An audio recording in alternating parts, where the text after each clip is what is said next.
Okay. Good afternoon, everybody. You're very warmly welcome to this seminar that is organized by the Argumenta project on religious literacy in contemporary society. This project is funded by the Finnish Cultural Foundation for 2 years. And during these 2 years, we are organizing seminars and discussion events in 7 places, or 7 times in Finland. And the group that is behind this project, we come from different disciplines and also from different universities. We started in Helsinki and now we are in Turku. I thank Ruth Ilman and Marja Tiilikainen who have been very active in organizing this seminar. And next time we are going to, in January, going to Lapland and Rovaniemi, and then we go to Tampere, and then Joensuu, and then back to Helsinki again. So we're traveling around the whole country and trying to raise these issues about religious literacy in different parts of Finland. And we all know that Finland is very different depending on where you live. And the religious landscape is also very different. So what we are aiming at with this project is to somehow, or a lofty aim, is to somehow bring a more understanding about how complicated issue or complex issue religiosity is in today's world. And we are going to hear about this issue in today's talks as well, so I won't go into that in more detail. And also another topic is the public discussion about religion and religiosity and non-religion. So we're trying to somehow contribute in that as well. Now, today's topic, as you see, there is religion in contemporary society, and the question, what do we need to know to manage complexity? And of course, this is a very thorny question. And as researchers, we are trying to find answers to this question all the time. And I hope this seminar will give you some answers about this question as well. Now, I'm very happy and honored to introduce our keynote speakers. We have Linda Woodhead and starting the keynote speech first. Linda Wood is currently a distinguished professor of religion and society at the Lancaster University, UK, and she has been named as one of the world's leading scholars in sociology of religion, and rightly so. And just to generalize, or say in general, I'd say her research interests seem to cover issues that concern social change and how that affects religion and also non-religion, and somehow the fuzzy boundaries that in today's world we see in religiosity. And her topics are very wide.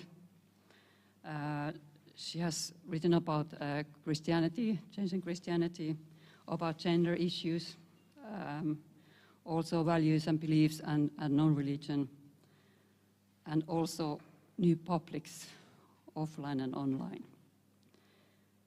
And she has directed a research project that got 12 million pounds. It's amazing when you think about from the Finnish perspective that you can actually get such a huge amount of money for research on these issues. And for the past year, she has been collaborating with Stanford University in USA, and is, I suppose, continuing with that work. Well, as we know, Linda has been a regular visitor to Finland, and she has also honorary doctorate from Norway, so she's connected to Nordic countries. So we are happy to have you here again, Linda, and the floor is yours.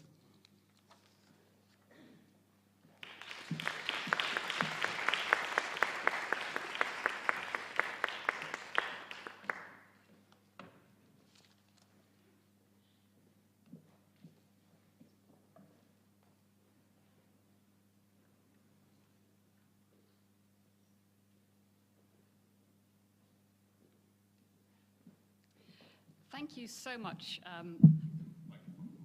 This close? About like that?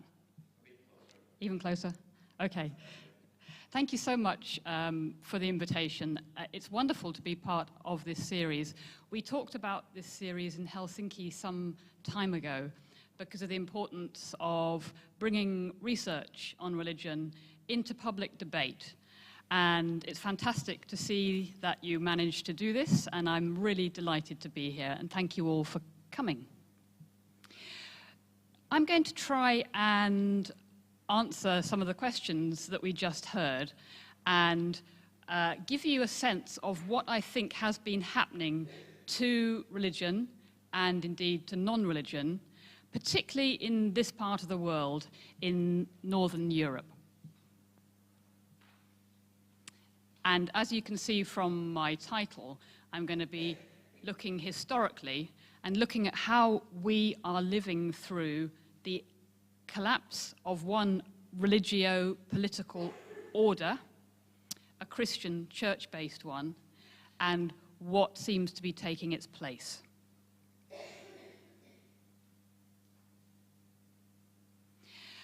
So if we look at the 7 historic churches of Northern Europe, we see a picture of serious decline. But it varies by country. It shouldn't be exaggerated as one process. I've been working with colleagues in all these 7 countries to get accurate figures for what's happening and an accurate picture of what's happening in all these countries. So the countries are Denmark, Iceland, Norway. I'm going along from left to right. Denmark, Iceland, Norway, Finland, Sweden, England, and Scotland. And the blue bar shows the rites, the life rituals of baptism and confirmation and weddings and funerals. And the orange bar shows membership or affiliation. That's the number of people who identify as being Church of Finland or Church of England or whatever. For these sorts of churches, and they are all in their origins, they're Protestant, Lutheran or Presbyterian, national churches that come from the Reformation and have been part of our histories for hundreds of years. And for these type of churches, the life rites are central activities. They're not like congregational churches in America. They are societal churches bound up with society, with nation, and with people's lives. And so the rates that they carry out, baptisms, confirmations, weddings, funerals, is a very, very important indicator, not just the membership. And I haven't even put attendance. Sunday attendance is the least important thing, really, historically, for these churches. Anyway, what this graph shows is the annual rate of decline. So, unusually, a high bar is not good news. It doesn't show growth, it shows decline. So the higher the bar here, the faster the rate of decline. So you can see that the Church of Scotland, Calvinistic Presbyterian Church, is declining fastest, and then next fastest, the Church of England, and then after that, the Church of Sweden. By contrast, the Church of Denmark has been declining much slower. The Church of Denmark still does a majority of baptisms and funerals. In the Church of England, we got new figures last week. The average Church of England church now has 27 people in church on a Sunday. It does 1 wedding a year. It does 3 funerals. So, given that, even when I was young, it would have done the vast majority of baptisms, weddings, and funerals, you can see how swift that decline has been. It's a really astonishing figure now. Most people are choosing to have non-Christian, non-religious weddings and funerals, and not to have their children baptized at all. So, this is what I'm saying about the decline of the old religio-political order. These churches are all part of an order where state and church and nation and people's lives went together. And they're declining, but at different rates. So just to illustrate what type of a church we're talking about, because as I say, churches in Northern Europe are different from churches in Southern Europe, are different from churches in the USA, which are different from churches in Africa, and so on. The word church can be misleading if we think it's always the same thing. This is a kind of ideal type representation of this kind of church that is so typical of Northern Europe. So in the middle I've put the church, and then around it you have the state, the people and their individual lives and needs, and your sense of nationhood, ethnic and national identity. So historically, as you know, church and state in these countries support each other and nation. They grow up together. You get a sense of who you are as a people, as English or Scottish or Danish, by being baptized into the church. And in their origins, those churches were the places where you became a citizen. Baptism marked you as a citizen of both heaven and of Denmark. Very close together, Denmark and heaven, but the baptism marks you as a citizen of both those things. It gives you a sense of national solidarity, and it gives people a sense of individual identity in their history. So you become who you are by being a member of the Church of England. Let me illustrate that. When I was a child in a very rural part of England, nearly everybody in my village was simply born into the Church of England. My parents didn't really go to church very often. I was still baptized into the Church of England. My school was a Church of England school, paid for by the state. It was the only school in the village. And Harvest Festival and the rituals of Christmas, Easter, they were all, the whole community celebrated them. It was part of being, you didn't have a choice. It was part of being born English. It was part of your identity. Today, that situation has disappeared completely. If you go to church, that will be a choice, an individual choice, and the church demands much more of you than when I was a child. It demands much more regular attendance and belief. I'll talk more about that. So, the strength of these churches for about 500 years has lain in the strong relationships you get between all these elements. They all reinforce each other. Your national identity, your own identity, your important moments of life celebrated in those churches. They all strengthen one another when it works. And it did work for a very long time. But it is no longer working very well. That's the story of what's changing.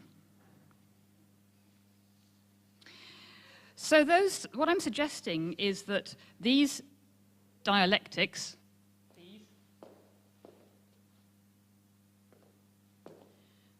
all those relationships that strengthen all the parts, have stopped reinforcing one another for various reasons.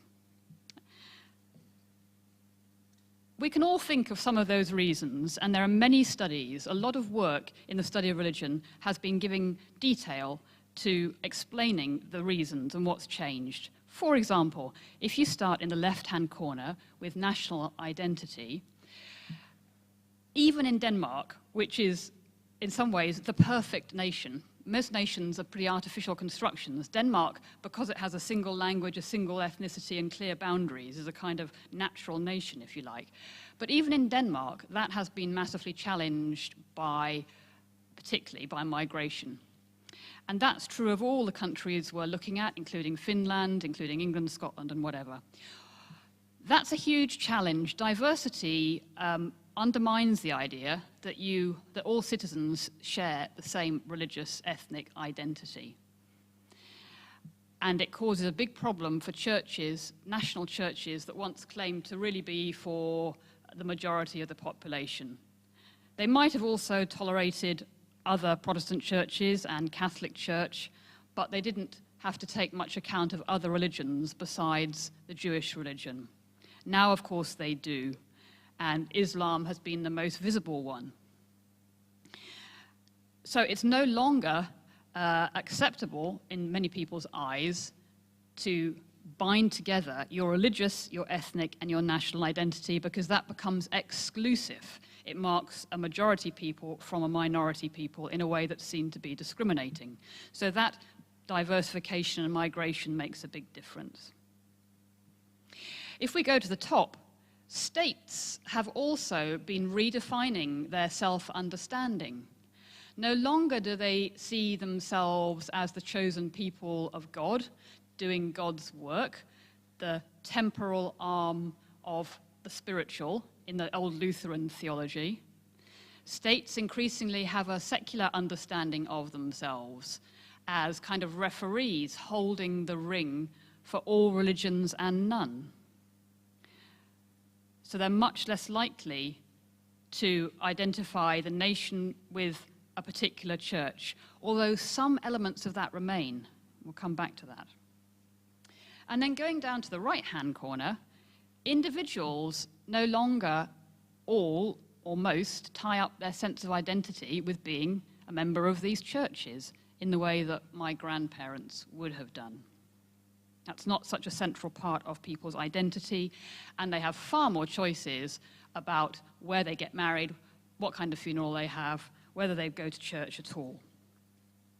So in all those ways, church has come apart from those other elements.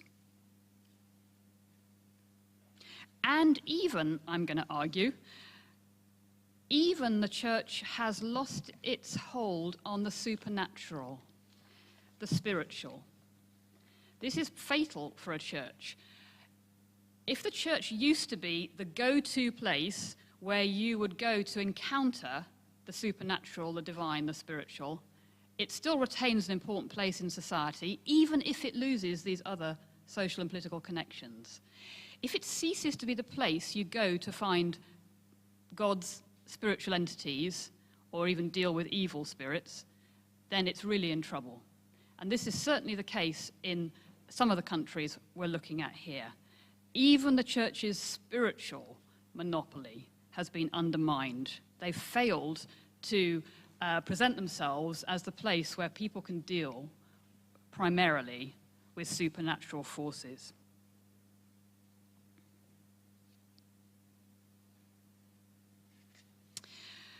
So, if this order is collapsing, still some elements of it, but much is changing, what is taking its place?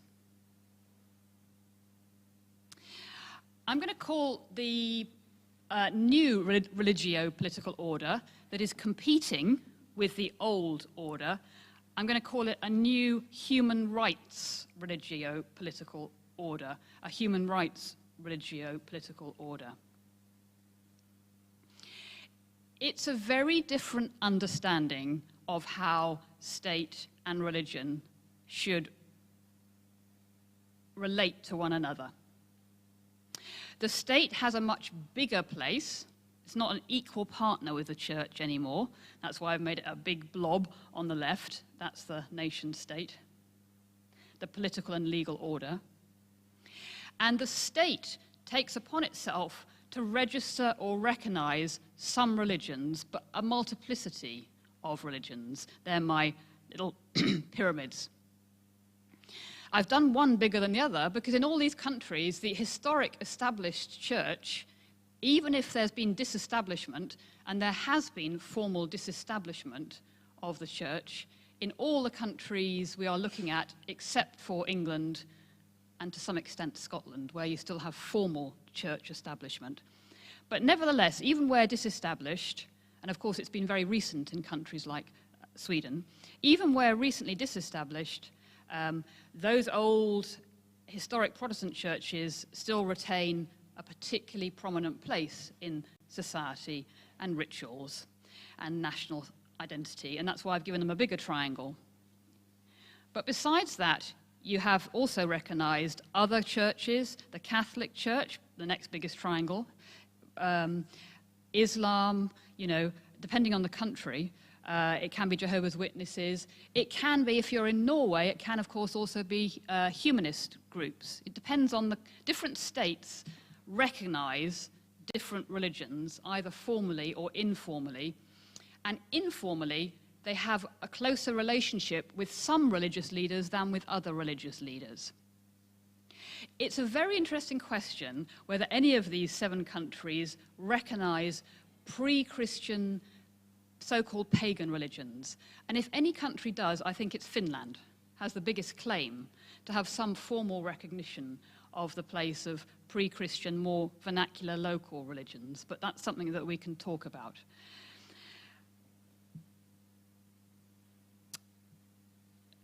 So in this model, the state, if you like, licenses, authorizes a certain set of religions, and that set differs in different countries, but it's a limited set, and other forms fall outside of this. Obviously, behind it is the whole rise of a human rights regime since the Second World War, and with it, the idea that every individual has a freedom of conscience and a right to individual choice in matters of religion or belief, as the UN Declaration has it. Religion or belief. Stalin put belief in that formulation because he wanted it to be recognized that non-religious forms like communism should also have the right attached to them to hold those beliefs.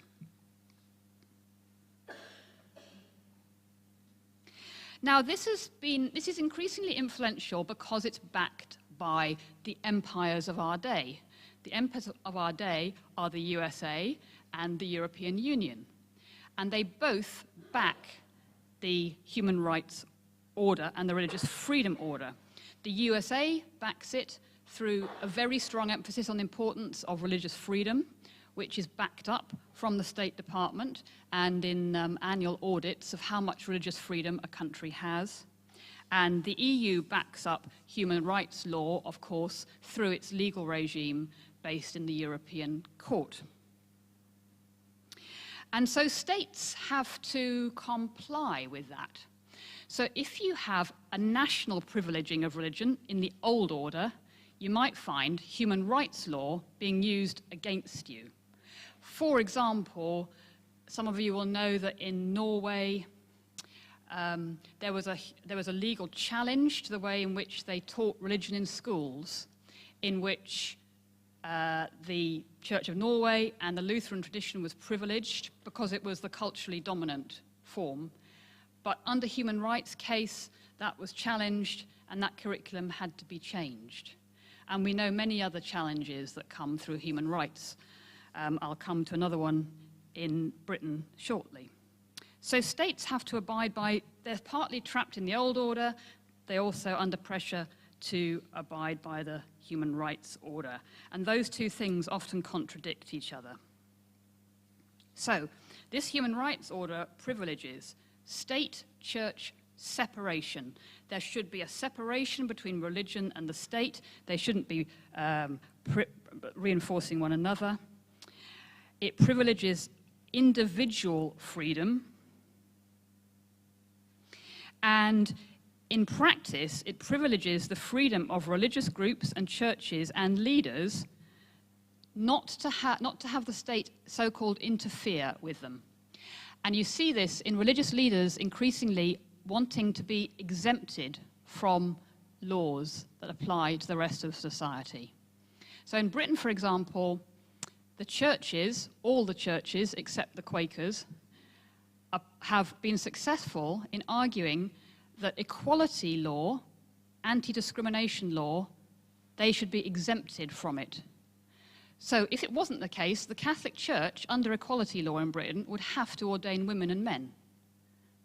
That gender equality applies to every other public body, but the Catholic Church said you can't apply it to us because we only, historically, you can't do that. We only have male priests. So they were exempted from it. All religions are exempted. All religions in Britain are legally able to discriminate sexually if they have a good reason, as they see it.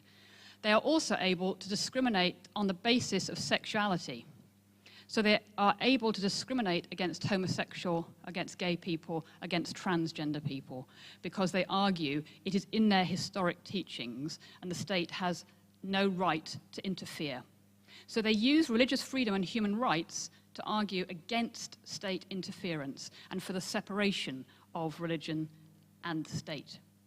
So in practice, and perhaps unintended consequence, human rights law actually secures more conservative forms of religion against more liberal forms of religion. So just another example, in Britain, the churches it's illegal for them to marry gay people, whereas gay people can be legally married anywhere else in Britain. So even if a pastor wants to marry gay people, and a majority probably do, they're not allowed to, because their religious leaders asked that they be not allowed to, if you see what I mean. So human rights law, you might think it's meant to be liberal and progressive, but actually it can be used to defend existing group religious freedoms, and is.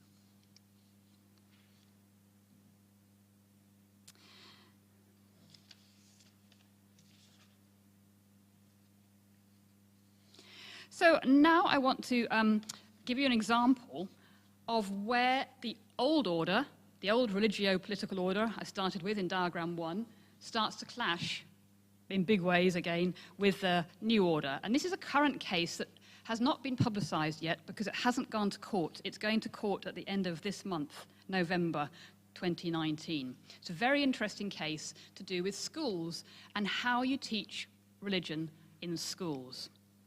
And I've been down to this town near Oxford to talk to the people who are involved.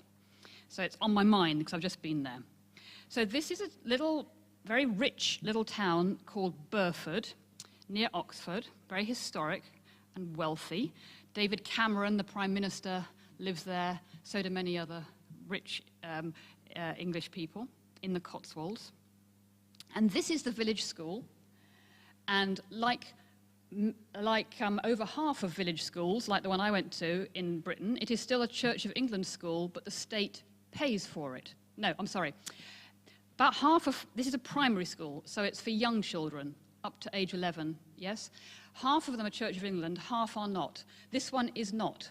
It's not Church of England, it's a community school. But just to be complicated, it's been brought into the oversight of the Church of England under a new regime. So, anyone in the village can send their child here for free, and it is the only school in the village, so most children go there. But under English law, which relates to the old religio-political order, every school in Britain, whether it's church school or not a church school, should have an assembly every morning. I don't think you have this, but the whole school meets together, and you talk collectively about something spiritual or whatever. And under English law, you have to have some Christian worship in a majority of these assemblies. Now, until quite recently, this kind of Christian worship was very low-key. You know, maybe a hymn and a little message about loving your neighbor.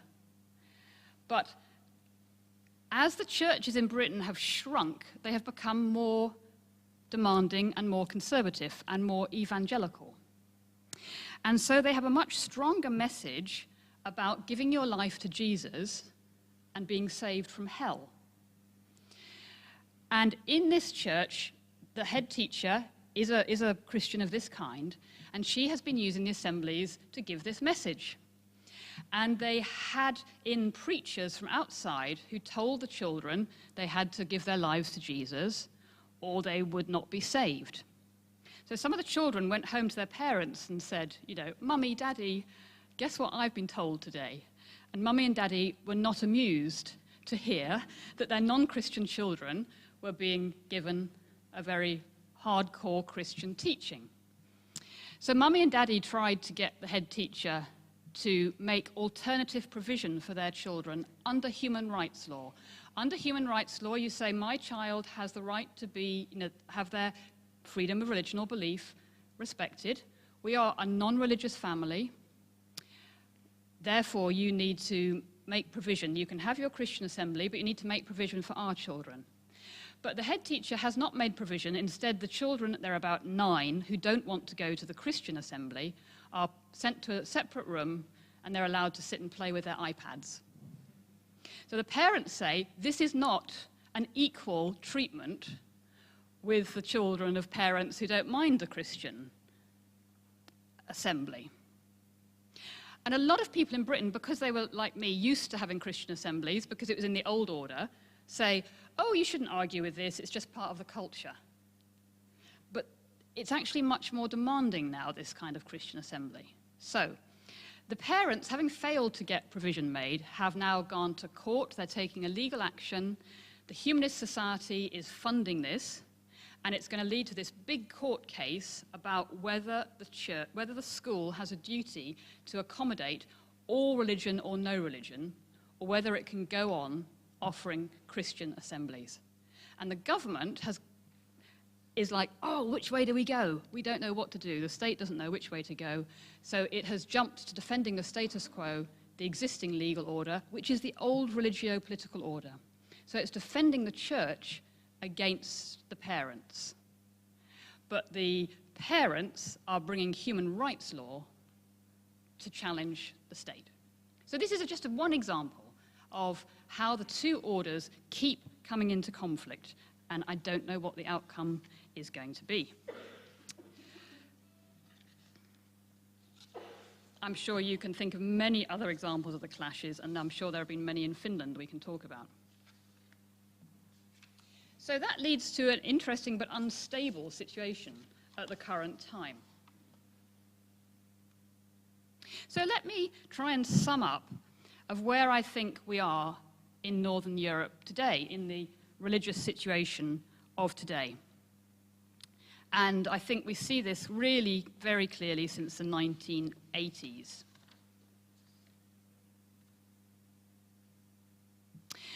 So, the old religions are not just church anymore. They are Christian and Muslim and Hindu and Jewish and etc., depending on the state which it recognizes. So the religions are plural. They're much more bounded. They're not for everyone. They're much more for their own followers, not for the whole nation. And increasingly, I like this word, they're purified. That's to say their leaders say, we are this and not that. And if you belong, you have to be a pure believer. You have to believe these things, follow this creed, pay this money.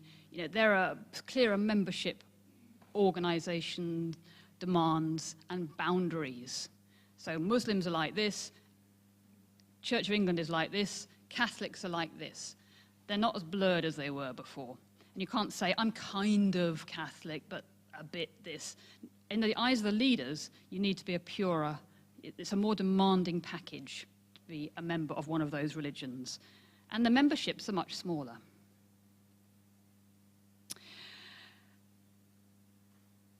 Secondly, it's not just religions that are declining. I think you can argue that the secular is also, in some senses, declining. So if you think about, if we would be giving this lecture in whenever this building was made, about then, in the post-war period, Second World War, it would have seemed likely to many people that we would now all be secular.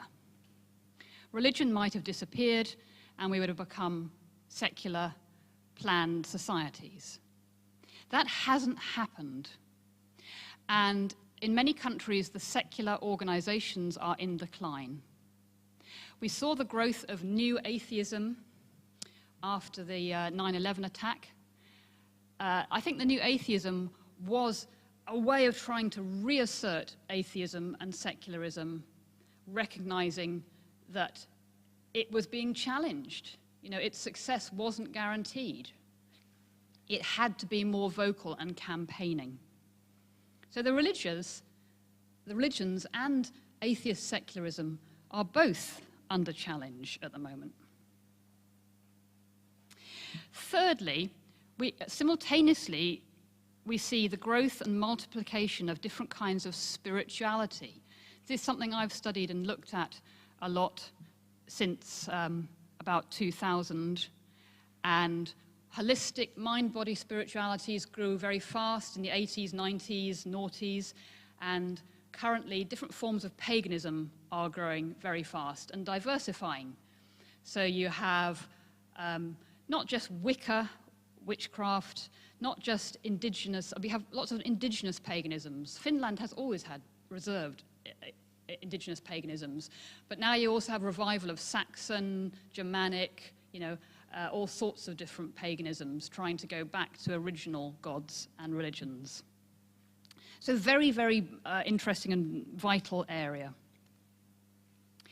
But alongside it, and all these sit oddly together, you have the growth of no religion. On censuses and surveys, where they ask, are you Christian, Jewish, Muslim, Sikh? At the end, they say none, or no religion. That category of people who tick none has been growing and growing and growing. It means I don't affiliate with a particular religion. I might be spiritual or religious or non-religious, but I don't affiliate with a particular religion.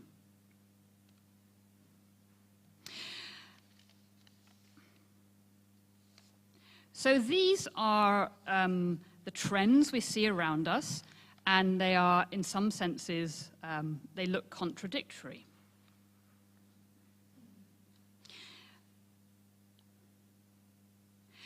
And for scholars of religion, it's an interesting time because there's no longer one overarching theory, one overarching picture. We no longer believe that secularization is happening everywhere, nor do we believe that religion is growing everywhere. We are struggling to make sense of this much more diverse and complicated picture. And of course, I'm only talking about one corner of the world. It's a very different picture in other corners of the world.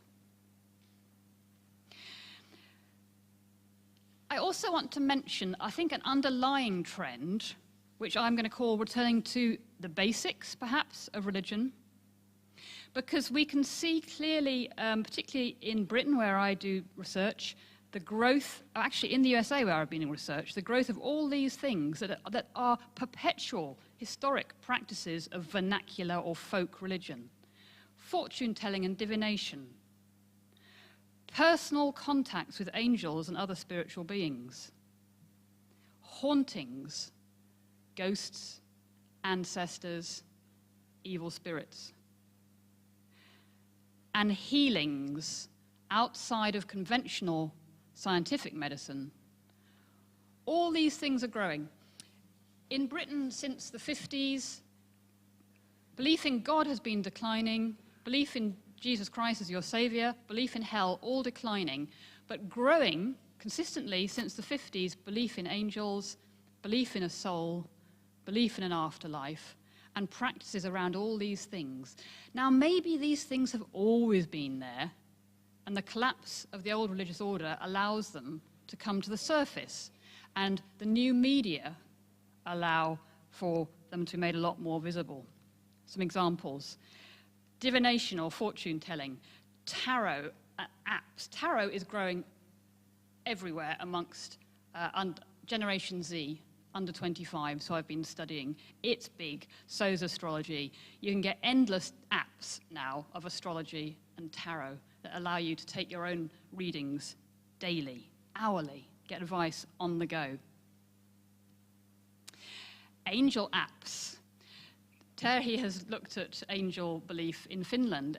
Belief in angels very visible everywhere. If you go around any graveyard in Britain now, you will see many, many, many dedications on the graves to angels, and some seeing the dead as themselves angels.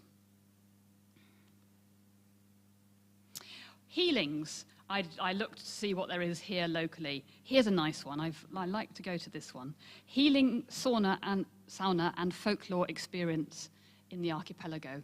This is only, of course, I can only look in English. I'm sure if you look in Finnish or Swedish, you will find more.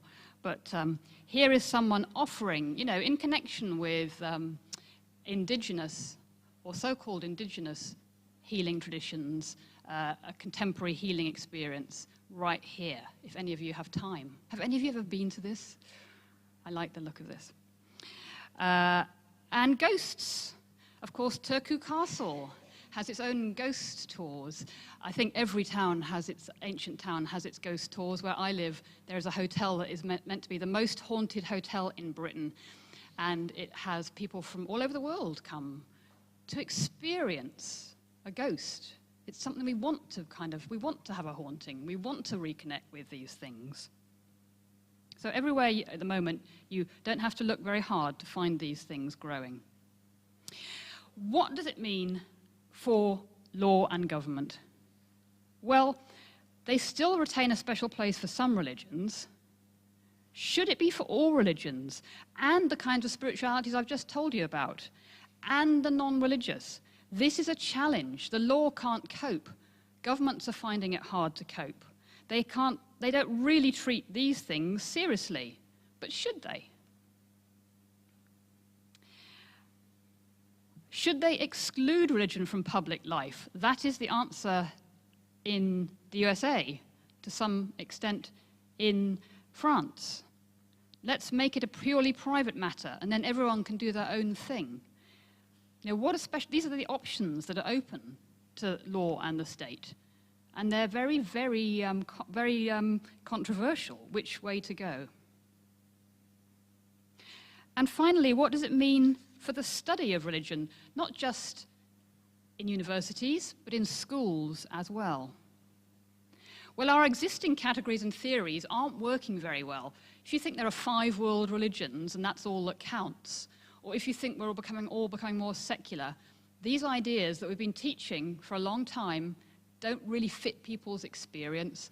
In Britain, we still teach Islam, Hinduism, whatever, but the Muslim kids say, you're not talking about me, I don't believe any of this, because Islam itself is more diverse. This packaging of religions doesn't work so much. We have to be much more aware, and even school kids have to be taught, I think, the different methods we have to study religion. Theology is different from religious studies, is different from sociology of religion. You need to know that, or none of it makes sense. We need to be more critically aware about religion and power, and all the ways religion works not just with state power, but with its own power. I haven't even started to talk about extremism and sexual abuse by religious groups. I'm going to talk more about that tomorrow when we have a round table. But these cannot be kept off the curriculum any longer. We can't pretend religions are all about peace and love. Children know that's not the case.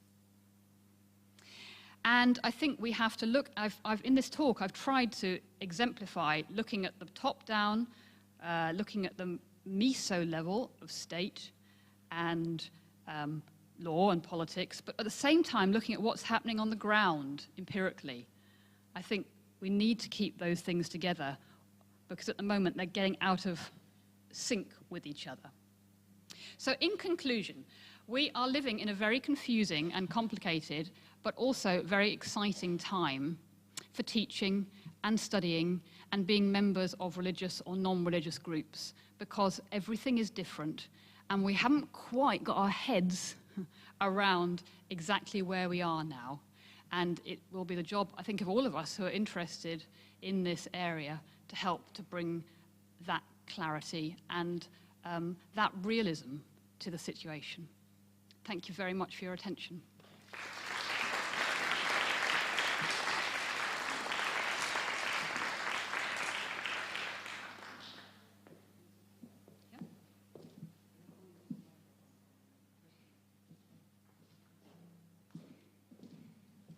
Thank you, Linda, very much for your presentation. Of course, when we talk about religious literacy, you understand what problems we have when we don't know how to define religion in the first place. So these are the issues we are facing with. Now, I have a pleasure of inviting Professor Terhi Utriainen, who has promised to give a response to Linda's presentation. Please.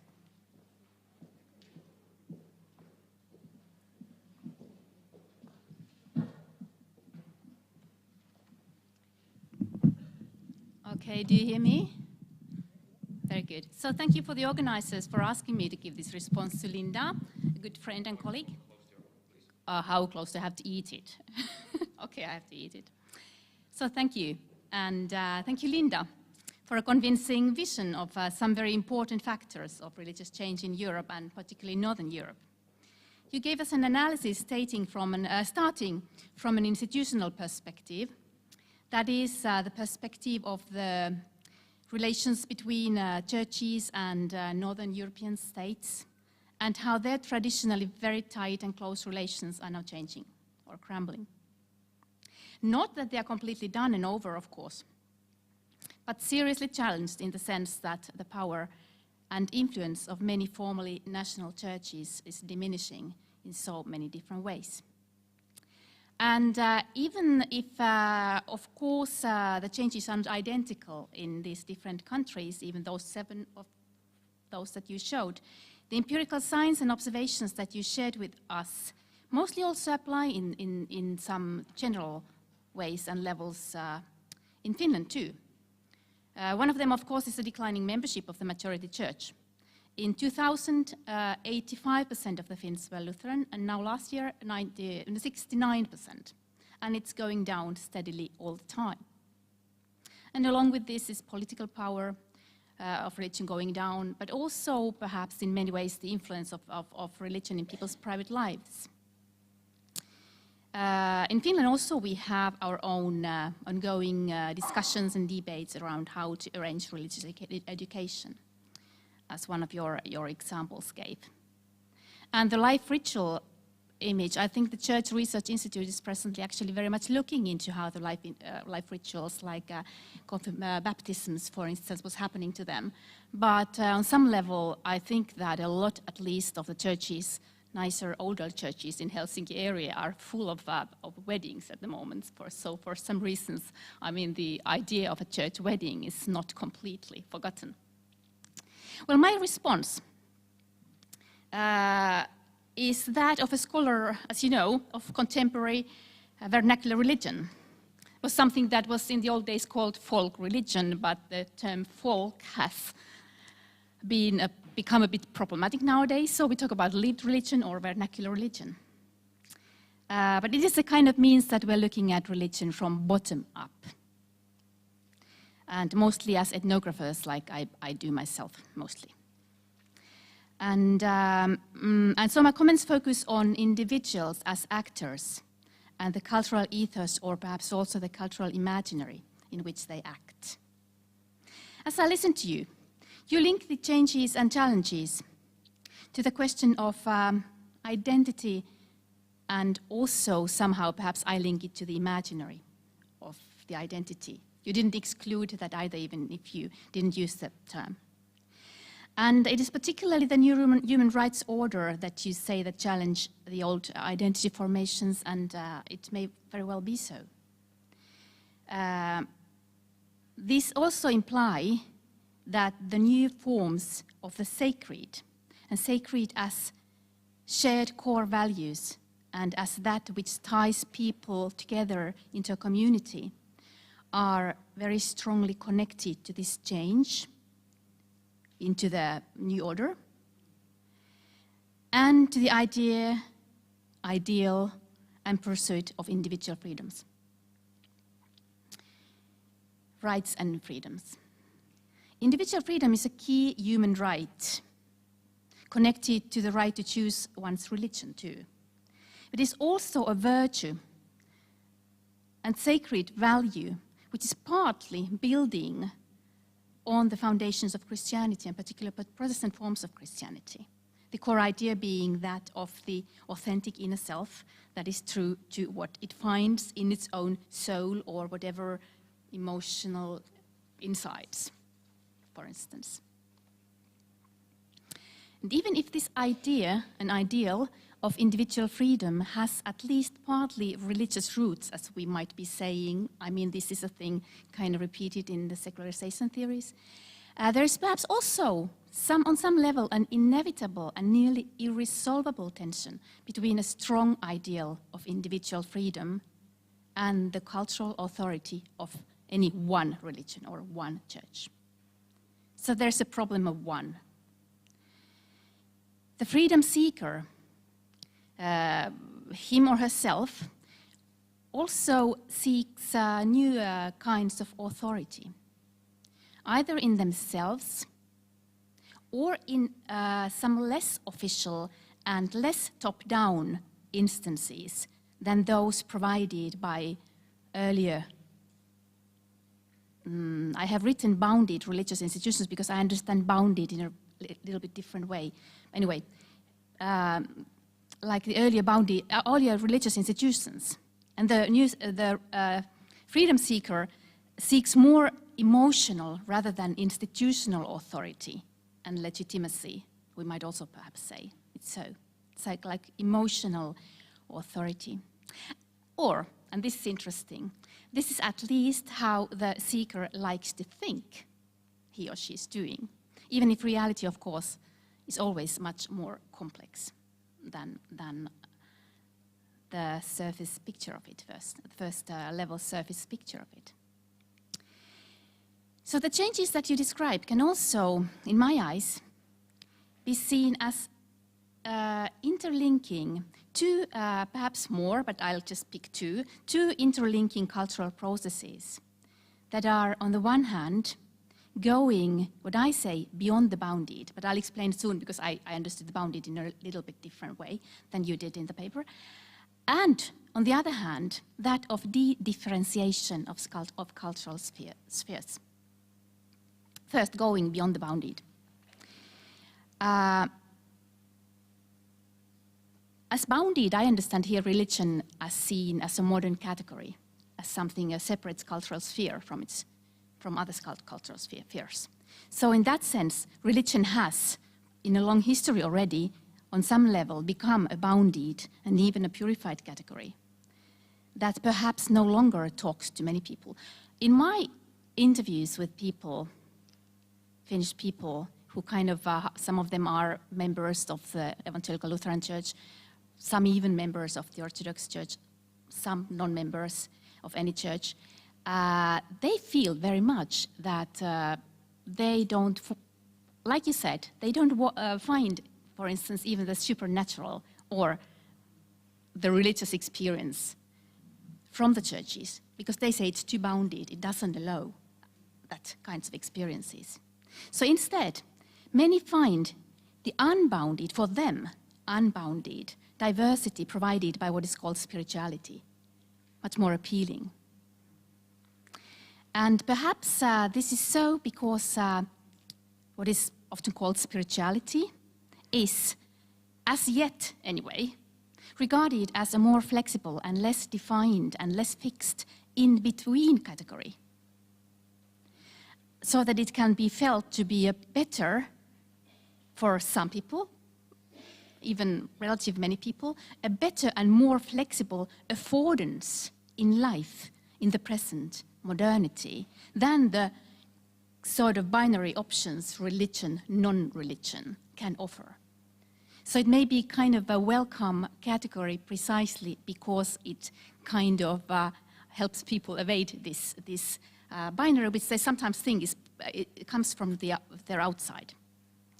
Moreover, we can add that many people don't like to be categorized anymore in any regard, in regard to worldview, no more than gender or sexual identity. So they just don't want to be one or the other, male or female, or religious or non-religious, because they find it as something that limits what they can do.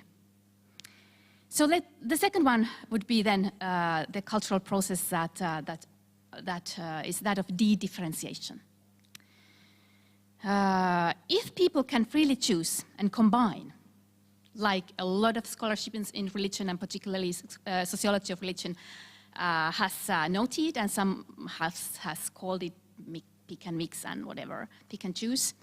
But if people can freely choose and combine, what is interesting, in my eyes at least, is that they don't necessarily want only to combine different religions, but they also want to combine what is regularly seen as religious, in parentheses, and non-religious cultural tools and resources. So this can be understood to a certain extent as de-differentiation of what has earlier been regarded as two or more different cultural spheres. And this process can very well be seen, for instance, in the context of CAM, complementary and alternative medicine practices, as well as in many different kinds of popular cultural activities engaging in digital games or all kinds of fiction, etc., etc.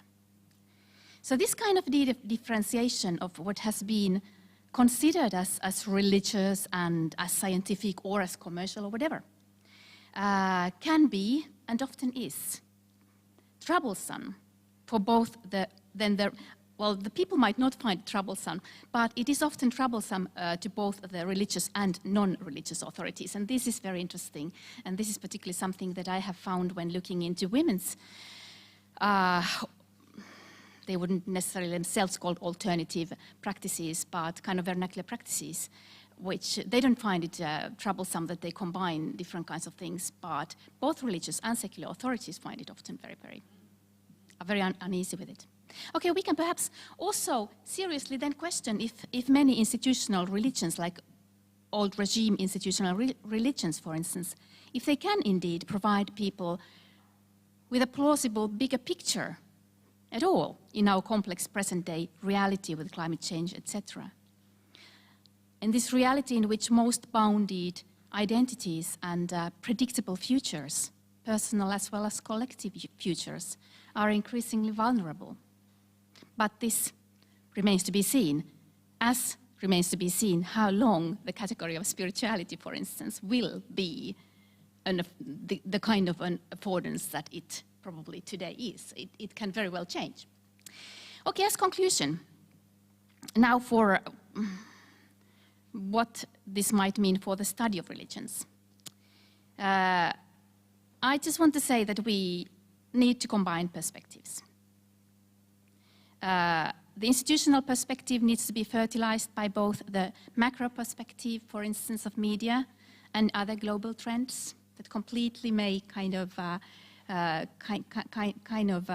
undermine any more like traditional institutions, and the micro perspectives of the diversity of lived existential cultures and vernacular practices. Thank you.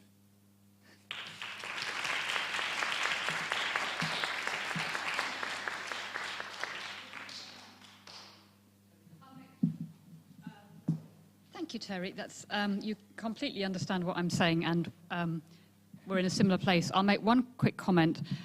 I totally agree with you that in a situation where there is an imperative on people to choose their own worldview for themselves and not just take it over, then both being religious and being secular or atheist seem like too closed. They seem disrespectful to other people who don't share your view as well in a plural society. And so the spiritual or the non-religious are both very open categories that allow for a lot of, they don't have that. They allow for a lot of freedom within them. And they are troublesome, therefore, to religion and to secularity. So the practices that I looked at, these are troublesome to secular and religious, very troublesome. But they're very popular. Yeah. And so I'm very old-fashioned in this. I think that ultimately religion succeeds if it's a place where people find the spiritual and the supernatural and the mysterious and whatever. And so any kinds of religions that still offer that to people do well. But if it's not where people go for it, it's somehow lost its heart. And however good its other offerings are, it won't work. And so that's why I'm interested in seeing where the kind of spiritual life, I suppose, is at the moment, and how it's often now detached from the old containers.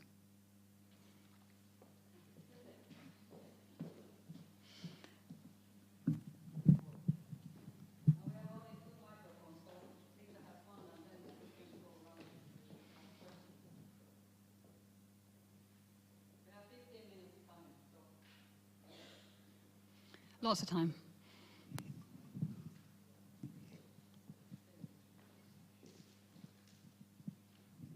Thank you so much for the interesting talk. My name is Ten Pauha, and I'm a postdoc researcher at the University of Helsinki, and I was just wondering, how do you see the role of this so-called civil religion in your in this big picture that you painted? I'm thinking especially with these kind of examples in which Christian or Lutheran traditions are perceived as national traditions. Classic example in the Finnish context being singing of hymns at school celebrations, because it's not really considered to be religious anymore, but national. So what do you think of this? That's a very good question, and the concept of civil religion captures the way in which your religion can be focused on your civil, national, ethnic belonging, and that can become sacred in itself. And do we still see this in Northern Europe? Yes, we do, of course, in different forms in different countries, and it's very interesting to see how it still exists.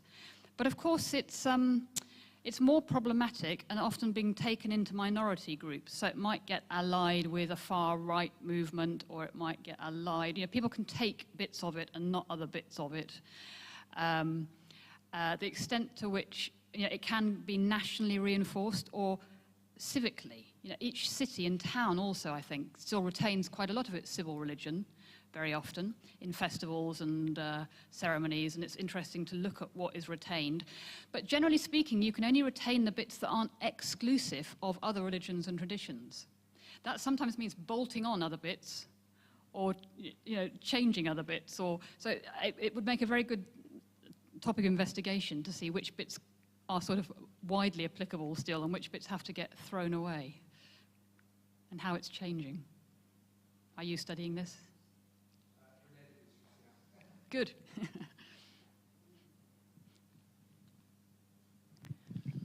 Hello, thank you very much, Professor Woodhead, for your paper. I loved it very much, and particularly your main thesis of there's been a shift from,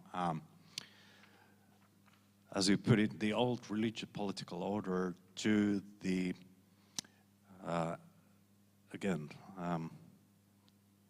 I'm sorry, I'm missing my marks here, but the,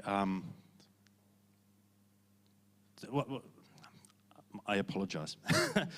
Anyway, my question is, I would completely accept the thesis you're putting forward, and my main question here just focuses on the fact that you were obviously talking about religion here as the main focus of the whole interest for the whole afternoon.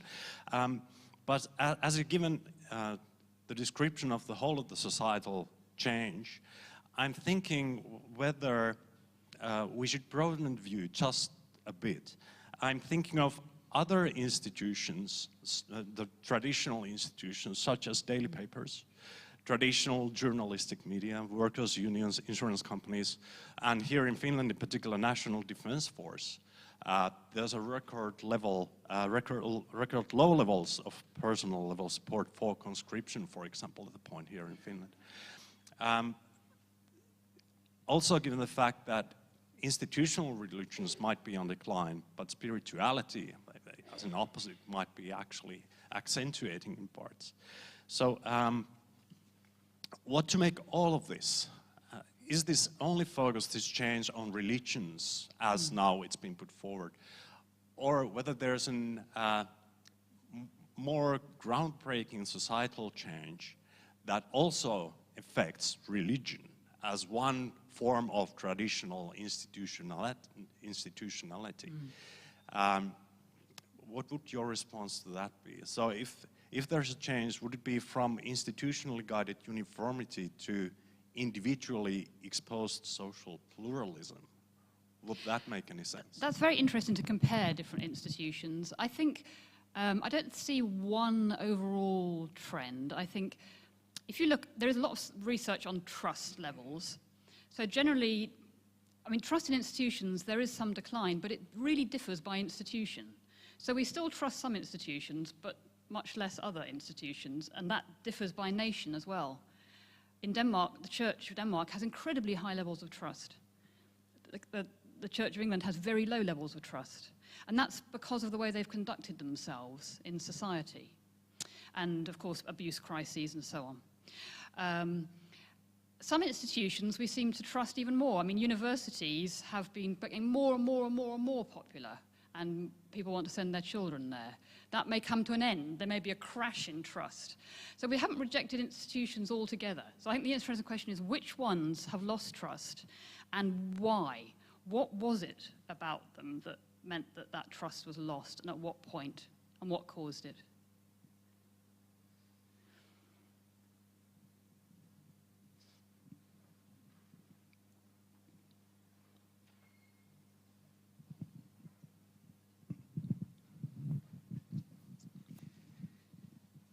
My name is Ibrahim from Obo Academy. I'm visiting scholar here. And really your keynote talk opened up some new ideas in my mind.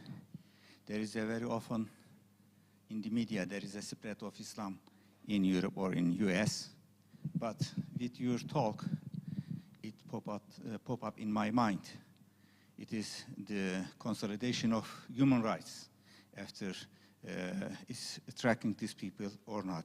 Because when we look at the region, the so-called Muslim countries, religion or religious institution cannot provide their basic human rights. In some cases, let's put aside the minorities, Christians and Jewish living in the AZDs in the Muslim countries. Muslims themselves, when they have a problem, they are not going to South Asian Muslim countries or some other countries or Saudi Arabia, etc. But they all try to come to Europe. So I think, no, is it right? So they have, there is a prospect, they maybe come for a job, but first of all, when I am here for 2 years, I met a lot of people. They support your argument. They came here, they say, we are here safe. They respect or religiously or they provide us all basic human rights. They have still problems, but to spread Islam is not their priority in the first. I just wonder maybe you say some more things about that. Then I think this is, you are right. We need new paradigms, new perspectives to understand this phenomenon. Thank you. Thank you. That's an interesting observation, and I think you're right that relatively recent migrant religion, including Islam, the followers often appropriate human rights very strongly. So there's been a lot of research, for example, on women wearing headscarf and niqab in Europe, and the reason that they often give, of course, to Western research and media, but it's always framed in terms of, it's my right.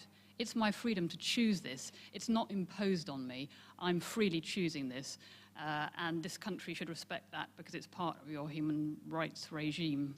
So human rights are it's a very broad concept, and it's very interestingly used and operationalized in different ways by different people. Of course, outside of Europe and in some majority Muslim countries and other non-Christian, non-human rights regimes, there's a big suspicion of human rights as a Western imperialist imposition on different cultural and religious regimes. But religions are good at playing it both ways, I think. Using, being clever and using to your advantage, whether against it or for it. Hi, my name is Richard Croft. I'm from the University of Eastern Finland. I research Messianic Jews and Messianic Muslims. Thank you. I've really enjoyed this. I travelled it just for this lecture this morning. Thank you. The question that I have is, to what extent is this a modern phenomenon or revisiting an ancient phenomenon? Because as I'm just reading on the train on the way up it, Daniel Boyarim says that religio, before it meant religion as we understand now, meant more of a personal spirituality. And then the other question is, to what extent is this, the society just becoming more transparent? There are people in Finland that belong to the church but don't actually believe, so there's a sort of just a more honest society. Those are great questions. You could argue, and some people do argue, that the most kind of natural kind of religion is polytheistic's not even a good word because it comes from monotheism, but plural. There are many sacreds, there are many sacred beings, there are spiritual powers all around us. We need to connect with those local, regional, wider, that are important to us and our lives where we are. And you can see that kind of animistic, or whatever you call it, spirituality, religion, everywhere in every society in all times, probably. And some people would argue, and do argue, that monotheism is a very fragile imposition that tries to corral all that and say, no, there's only one God, or at least there's only one powerful God, and you have to come within the umbrella of this faith that worships this one true God. And that monotheist priests always have a big, hard job to stop people worshipping lots of gods, because it seems more natural that there are many sacred powers. And in fact, the monotheisms aren't really monotheist. I mean, the Bible, for example, has lots and lots of divine beings. And of course, the Catholic faith has always had many, it venerates many saints and spiritual beings. So, does monotheism really exist? Is it degrees? And are we just seeing a reversion to a state where the monotheist project is no longer got the monopoly? And people are, so sort of deregulation of the religious field, and people are free now. There's no stigma attached to finding God, gods, angels, whatever, in your own way. Whereas before, the kind of monotheist police, if you like, made that a little bit more stigmatized, so people used to still do it, but do it underground. Well, that's one approach. I don't know how you would prove if that's true or not, but it is an interesting way of looking at it, and I think you were touching on this as well, weren't you, in your question?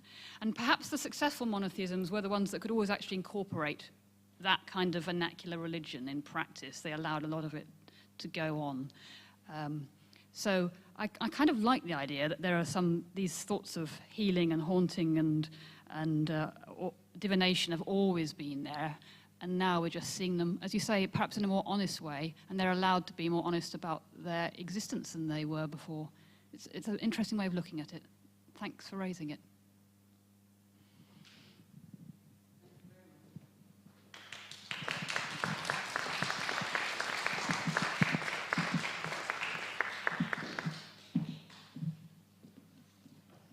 Now, I have a pleasure and honor to present our second keynote speaker, Paul Bramadat. In his research, well, he's a professor of in the Department of History and Religious Studies at the University of Victoria, Canada. And he's also director of the Center for the Studies of Religion and Society. His research interests cover such important and timely processes as secularization, religious radicalization, and securitization, and how these intersect with religious identities. Well, if I look at and in his current research project, he has also a research project going on, and he's directing, I suppose it's a researcher from Canada and United States, who work on religion, spirituality, and secularity in the Pacific Northwest. But if I look at from the Finnish point of view, I think in Paul's research, what I find fascinating and very important for us is your studies on religious and ethnic diversity in Canada and how it's been dealt with in Canada. Well, because Canada is very interesting in the way that multicultural issues have been dealt with in that country. And in Finland, we are a very sort of recent country. We used to be a country of emigration, and now we're a country of immigration, and how to come to terms with this huge social change, even though the numbers are small, but for a small country, this kind of process can be a huge challenge. So in that sense, of course, we have to look at countries that have a longer history and have different policies and what we can learn from those policies that different countries have. So in that sense, it's fascinating to read your work. Actually, when I was preparing this presentation, I looked at YouTube. It's a fascinating place. And of course, I found Paul there giving a talk. And I'd say from this Argumenta project point of view, your ideas were really to the point. And you were saying something about that very often in the media, what we hear is the voice of those who are in the two extremes. They're very religious, or they're very secularist, and somehow there's a big mass of people that are voiceless in the media. And of course, I hope also that in this argument, and also I suppose in our research, what we're trying to do is to somehow give a voice to this variety of different views and ways to look at things. And so in that sense, I think we could actually include it in our Argumenta project, your talk. It was really to the point. anyhow, today, I have to find the right page. Paul is going to talk about urban religion, irreligion, and spirituality after religion in Canada. Please, the floor is yours.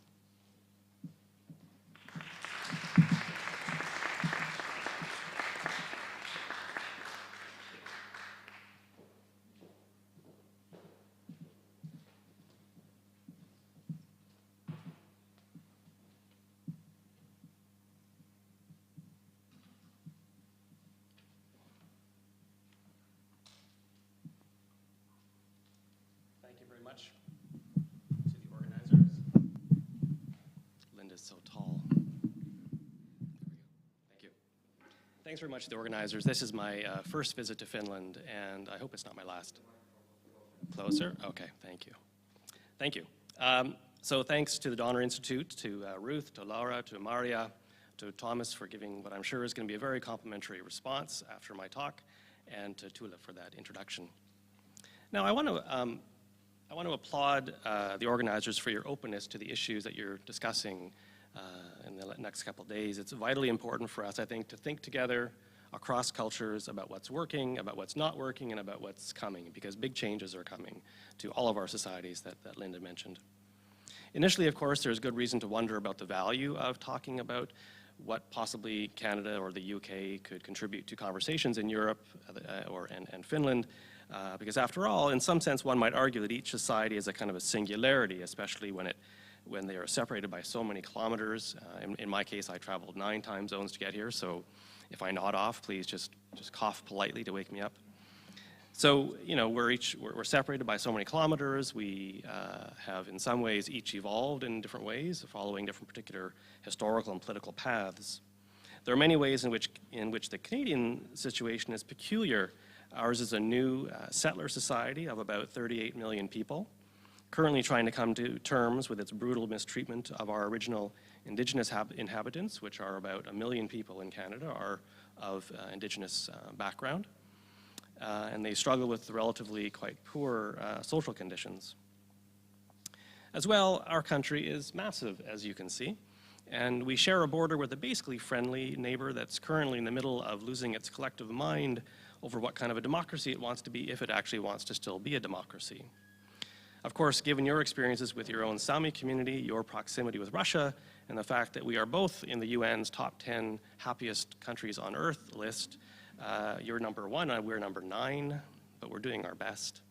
I don't want to overstate our differences. We also, some of you may have heard, had an election, I think 10 days ago or 8 days ago.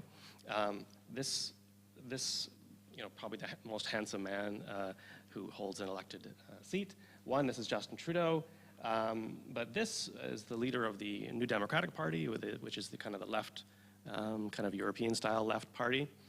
He got, I think, 15% of the vote, so he did actually extremely well. It's the first time, and not just a South Asian leader was running in our federal election, but a leader who wore explicit religious symbols. This is our Green Party, and she did quite well too, I think 10 or 12% of the vote. However, it's relevant to note that, as many of you know, Canada was one of the first societies to embrace multiculturalism, both as a policy and as a lived reality. This has entailed very high levels of immigration. Before the 1970s, most of these newcomers came from Europe, Eastern Europe and Western Europe, especially Northern Europe. And after the 1970s, the vast majority have come from other societies, mostly Asian, African, Central American. We usually have a target of about 1% immigration per year. Now, we don't normally meet that target, but that's kind of what we aim for. So what that meant is, I think last year we brought in 320,000 immigrants. That includes refugees as well, which refugees are a small number of that, but it does include refugees. And, you know, really, you know, the shift in our policies from the 1970s to now really has entailed kind of a de-racialization of our policies. Prior to the 1970s, it was very de-racialized in the sense that we allotted a certain percentage of people each year from country X and country Y.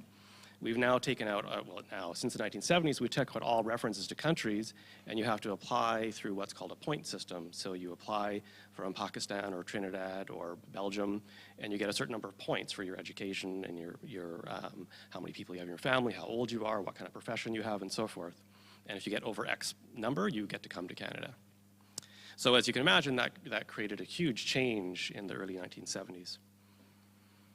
The experiment has gone pretty well, actually, and we've built a quite complex and generally welcoming society in Canada, with forms and levels of diversity that very few countries can match.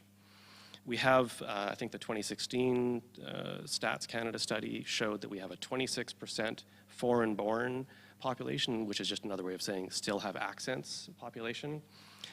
In the biggest province of Ontario, it's 30%, and in my province, British Columbia, it's 28%. Now in Vancouver and Toronto, there are large sections of the greater metropolitan areas where what we call in Canada visible minorities are now over 50% of those neighborhoods. In Vancouver's largest neighborhoods, so Richmond and the greater Vancouver area and Burnaby, you can see the percentage of people who are of a visible minority background, which actually then begs the question, does visible minority actually mean anything? Does the concept of minority actually mean anything in these big cities in Canada? Now, these figures startle my American and European colleagues, actually frighten is another way to put it, and I can say with a mixture of relief, surprise, and pride, however, that there's been almost no massive turnaround or reaction against our immigration policies and the kind of general worldview or ethic that underlies them. In the bottom right-hand corner, this guy, Maxime Bernier, he started a new party called the People's Party of Canada, which is a kind of a populist right-wing anti-immigrant party that basically got wiped off the map. They got 1.6% nationally, and they didn't get any seats in Parliament. Nobody else here would have dared to have an openly anti-immigrant platform in their policies. This guy, he leads what's called the Bloc Québécois, which is sort of bizarrely, he of course couldn't run candidates in any other ridings except in Quebec, but they did well enough to become quite a significant player in the Parliament. So it must be said that the land was not empty when the first Europeans arrived, especially in the last decade. We have begun to come to terms with the cultural genocide suffered by millions and millions of Indigenous residents. The 2015 release of the Reconciliation Report is kind of it's a turning point in Canadian history. Things have changed so dramatically before and after. The conversation about religion is one of the things that's been remarkably impacted by this report. So many of you will be familiar with some of the features I've just outlined. I just mentioned them by way of admission, that there are ways in which our historical narratives are similar to yours and ways in which they are quite dissimilar. It's important to establish these realities before we begin our conversation, I think. I note also that the event organizers have asked us to contribute toward a kind of a broader conversation in which we address these kinds of questions. So I'm not going to go through all of them, but these kinds of questions sort of help to structure the conversation we hope to have over the next 2 days. Now, I could couch my answers to these questions in the language of political theory, or I could give you statistics and infographics, or I could write you a kind of a smug sermon on this set of issues. And Canadians are kind of famous, and they have been famous for the last 30 years or so, going around the world and talking about how awesome it is to be Canadian and how we can teach everybody everything that you need to know about how to manage diversity. It's not really true. I mean, Canada is kind of looks pretty awesome compared to the United States, but that's not asking very much, actually. And we actually don't share a border with Mexico. I think if we shared a border with Mexico, or we had a Mediterranean very close to us, I'm not sure we would be, the exemplary society that we are with respect to diversity and migration. So, but instead of doing those things, the sermon, the infographics, or political theory, I want to share a few vignettes with you that I think that from across the country, and I think these are going to be the data that I'm going to use to answer some of the questions that we've been, that sort of frame our conversation. So, the first story, it comes from Quebec, and it's about Bill 21. This is what they call the National Assembly, so Quebec is one of our provinces, and this is the National Assembly. And the thing to note here is the crucifix above the chair of the speaker in the National Assembly. And you'll figure out why that's odd in a moment. So in Quebec, where about 25% of Canadians live, in what we recognize as both a distinct society and a nation. Those are both terms that are central to the way in which we write our documents and think about Quebec. Debates remain in this society over whether or not they ought to seek something like political independence.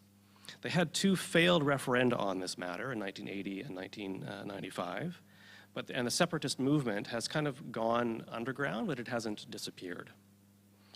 We've seen the waning of the Roman Catholic identity and institutions in that province, and there are decades-old serious misgivings about what it might mean to be a predominantly French-speaking minority in a sea of about 8 million people, in a sea of about 320 North American Anglophones.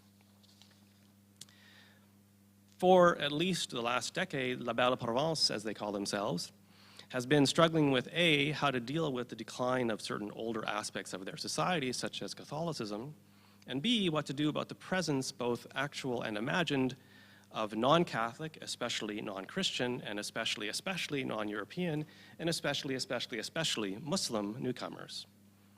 Now, the challenge is neither theological nor epistemological for most of the critics.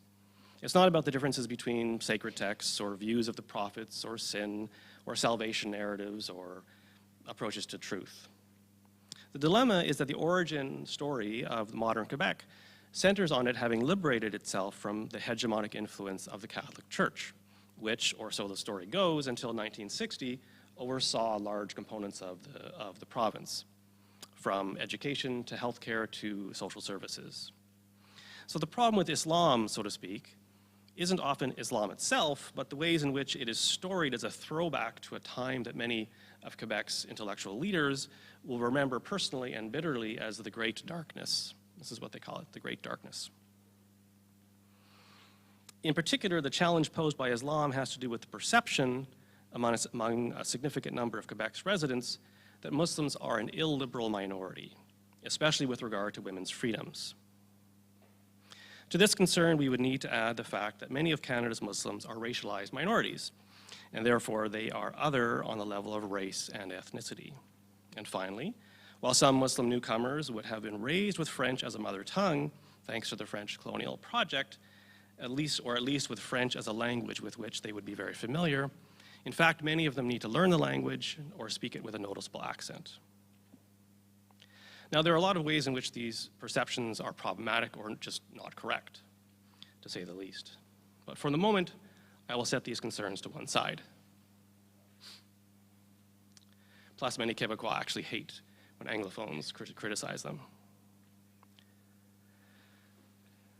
Suffice it to say that with the decline of cultural Catholicism as a kind of glue that bound the culture together, and with the often rather paranoid approach of what we call old stock Quebecois toward non-European and non-Christian newcomers, it's not so surprising that political and civil society leaders in Quebec have tried over the last few years to pass laws and create policies that would limit the latitude of Muslims in the public arena. Now, I'm not going to bore you with all of the attempts that the Quebec sort of nationalist elite have made in this direction, but I will say that the most recent effort is the passage in June 2019, with a very large majority, of Bill 21, a bill designed to clarify and enforce the secular or laïque nature of Quebec society. Among other things, the bill, for example, prohibits anyone in positions of authority, teachers, principals, police officers, judges, lawyers, etc., from wearing visible signs of their religious identity. In addition, the bill requires people to show their faces to give and or receive public services. Now, just thanks to the internet this morning, I discovered sample questions. So all immigrants to Quebec will now have to answer a particular set of questions about whether or not they accept Quebec values, secular Quebec values. And just this morning, I just added this slide because here are two of the questions, kind of sample. This is actually, I'm not making this up, this is for real. Okay, so immigrants will be given these kinds of questions, choose one or more of the drawings that indicate who is allowed to marry in Quebec, and they give these kinds of options. So you can tell who this is addressed to, right? This is they're not imagining Finns trying to come to Canada anymore. This is really for Muslims who they're worried about being homophobic and polygamous, or polygamous. I guess you can be homophobic and polygamous. And then this is another example. So this is trying to make sure that people understand the kind of political, legal framework within which Quebec operates. Although the bill impacts anyone wearing crucifixes, yarmulkes, turbans, and so on, it seems clear that it's aimed specifically at containing the province's small but expanding Muslim minority, especially those Muslims who choose, for whatever reason, to dress in a manner that sets them apart. Of course, as you can tell, and as you might anticipate, it is veiled women's bodies, in particular, that become the symbolic battleground for this issue. This support for the bill in Quebec hovers around 70%. Okay, this is not some fringe movement. Then there are notable and perhaps predictable cohorts who are opposed to this rather draconian measure. Cosmopolitan Montreal-based academics, for example, evidently show very little support for the bill, but in the general population, there is a rather distressing, in my view, a rather distressing enthusiasm for this expression of state control over not just what people, especially women, will wear when interacting with state entities, but also state control over what kind of roles these citizens can take up in the broader society if they should want to, right? Because this actually limits the kind of jobs you can actually apply for.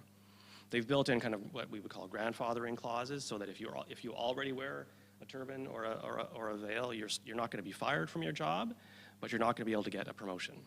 That's actually the way they have dealt with that grandfather clause. So the second vignette comes from my end of the country and from Vancouver. This is the home of the highest percentage of religious nuns in the country. According to the Pacific Northwest Social Survey, which I commissioned in 2017, 49% of the province does not identify with a particular form of religious identity. So this makes it the highest in I think, North America.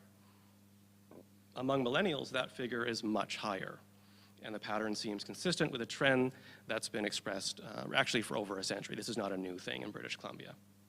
It's just that we've always expressed this in greater numbers than elsewhere in the country. Now, in 2015, a seemingly harmless plan to celebrate the inaugural International Day of Yoga in Vancouver, British Columbia, generated a powerful backlash. What might have been for some a public expression of their interest in a trendy wellness activity, and for others a meaningful expression of an important spiritual practice, was canceled just a week after it was announced. The fact that this acrimonious debate occurred in Vancouver might surprise some of you, those of you who have visited the country. After all, the city is often caricatured as Vansterdam, the heart of British California, Lotus Land, the left coast, and the best place on earth. I'm not kidding, this is actually what some of my friends have on their back of their cars. Initially, when I moved to BC, I thought it was a joke. It's not a joke. 200,000 of my neighbors paid extra money to get this special license plate in the run-up to the Winter Olympics. Seriously. And they didn't understand why I thought, are you kidding? Is that a joke? No, it's not a joke. 3 widely circulated tweets during the controversy capture perfectly the fact that commentators understood this controversy to reflect Vancouver's unique civic personality. So it's called the Burrard Street Bridge, which was the bridge that was pictured in the first slide. One person tweeted, Burrard Bridge to be closed for giant yoga event, only in #Vancouver. Another wrote, they are closing the Burrard Bridge down so people can do yoga. That's possibly the most Vancouver can get. So Vancouver is nested within a country still closely tied to and generally accepting of quite liberal multiculturalism policies. Not only is this cosmopolitan city famously super diverse, it's arguably also religiously super diverse. As much as one might generally expect, or as such, then one might generally expect the city to tolerate multiple visions of the good life: rationality, wellness, identity, and secularism. You might expect all of these things to get along quite well.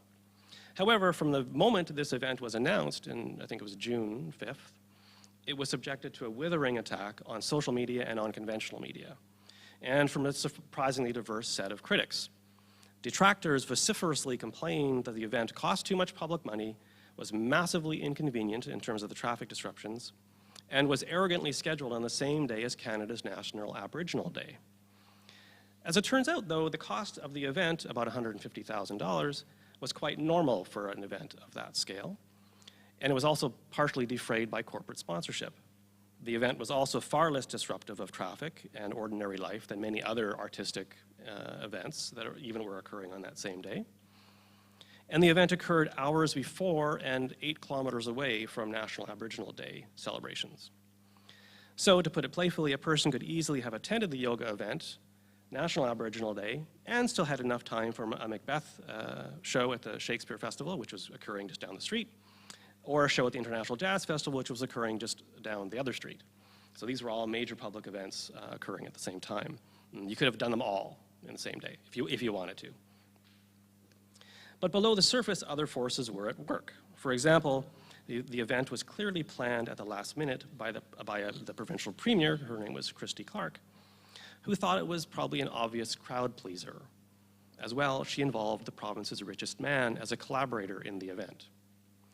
The problem was that man, his name was Chip Wilson, who was the CEO of Lululemon, which is a big yoga apparel company. He had found himself in the spotlight not long before the announcement of Yoga Day because he had commented that some women were just too fat to wear his yoga pants, which really, you should just never do that. And then he went online to apologize, quote unquote, and his whole apology was defensive, and he was really apologizing to his Lululemon staff for having to deal with this public insanity around their response to his comments about it was just crazy. Anyway, the decision to involve this billionaire CEO was, in retrospect, quite ill-advised, given the fact that the city of Vancouver was becoming increasingly unaffordable, and Christy Clark was strongly identified with heartless neoliberal policies and forces that many felt were responsible for the housing crisis, because the Vancouver and Victoria housing markets are just really impossible to imagine regular people buying houses in. In that sense, it's very much like San Francisco or London. Again, the vitriolic response to the event seems quite counterintuitive, given that postural yoga is an integral part of Vancouver's, what Linda has called the holistic milieu, along with Reiki, meditation, acupuncture, Ayurveda, and traditional Chinese medicine. Here, I want to note that the Pacific Northwest Social Survey revealed that about 41% of people in BC practice yoga, sometimes daily, sometimes monthly, and so forth. And so we studied that community, and then we asked them, how many of you think of your yoga practice as a spiritual practice, that does it have spiritual resonance for you? And when you add the yes probablys with the yes definitelys, you get 55% of those who practice yoga think of it in some ways as animating their spiritual life. What that actually means is that 20% of the entire population, so 55% of 41%, let's imagine roughly 20% of the whole population practices yoga with spiritual meaning or intent. Now, to put the size of this cohort in perspective, it's the equivalent of all self-identified Anglicans and United Church Christians, plus all Buddhists, all Hindus, all Muslims, all Jews, and all Sikhs put together in the province, okay? So now, while postural yoga is certainly implicated in social forces such as neoliberalism, nationalism, and what we would call therapeutic individualism, such associations coexist rather awkwardly with the spiritual values that the promoters and the practitioners have espoused. In the promotion of International Yoga Day, kind of religious language and spiritual language was all over the place. So although Vancouver regularly accommodates a wide variety of activities associated with groups organized around religious, spiritual, commercial, athletic, artistic, and philanthropic endeavors, key political figures, along with a large number of Vancouverites, seem to have concluded that this public yoga class represented a bridge too far. In this case, the spiritual rhetoric that surrounded this brief morning public yoga class could not protect the proposed event. Not only were critics evidently uninterested in the spiritual claims and metaphors used by promoters and practitioners to describe the significance of yoga in their lives, they offered 3 prima facie untenable reasons for their opposition. The city's deeply entrenched, expansive form of pluralism, in this sense, retracted in this instance due to strong pressures, both from what we might consider ordinary party politics and nascent anti-elitist and pro-Indigenous identity politics. In an urban context in which maximum deference is usually extended to articulations of spiritual and religious values and practices, there was no backlash against the critics, even from residents who might resent the tone and conclusion of the debate. The Ohm the Bridge controversy may remind us, I think, that spiritual and religious claims are always part of larger social and political discourses that reveal a great deal about kind of other this-worldly concerns, interests, and values. The day thus demonstrated the deep and unresolved tensions below the surface of one of the world's most diverse and accommodating cities. This was Christy Clark announcing it. Everything always gets announced with water in the background in BC. So, the third vignette, York University and reasonable accommodation. Reasonable accommodation is a term that we use in Canada to refer to the expectations that state entities have to accommodate the religious requirements of their employees. So the final vignette comes from Toronto, which calls itself the center of Central Canada, but that's their notion of what Central Canada looks like. It's probably a little bit like people from Helsinki, probably think of themselves as Central Finland. So it's way over here. So Vancouver is here, Toronto's here, and Montreal is here, Quebec is there.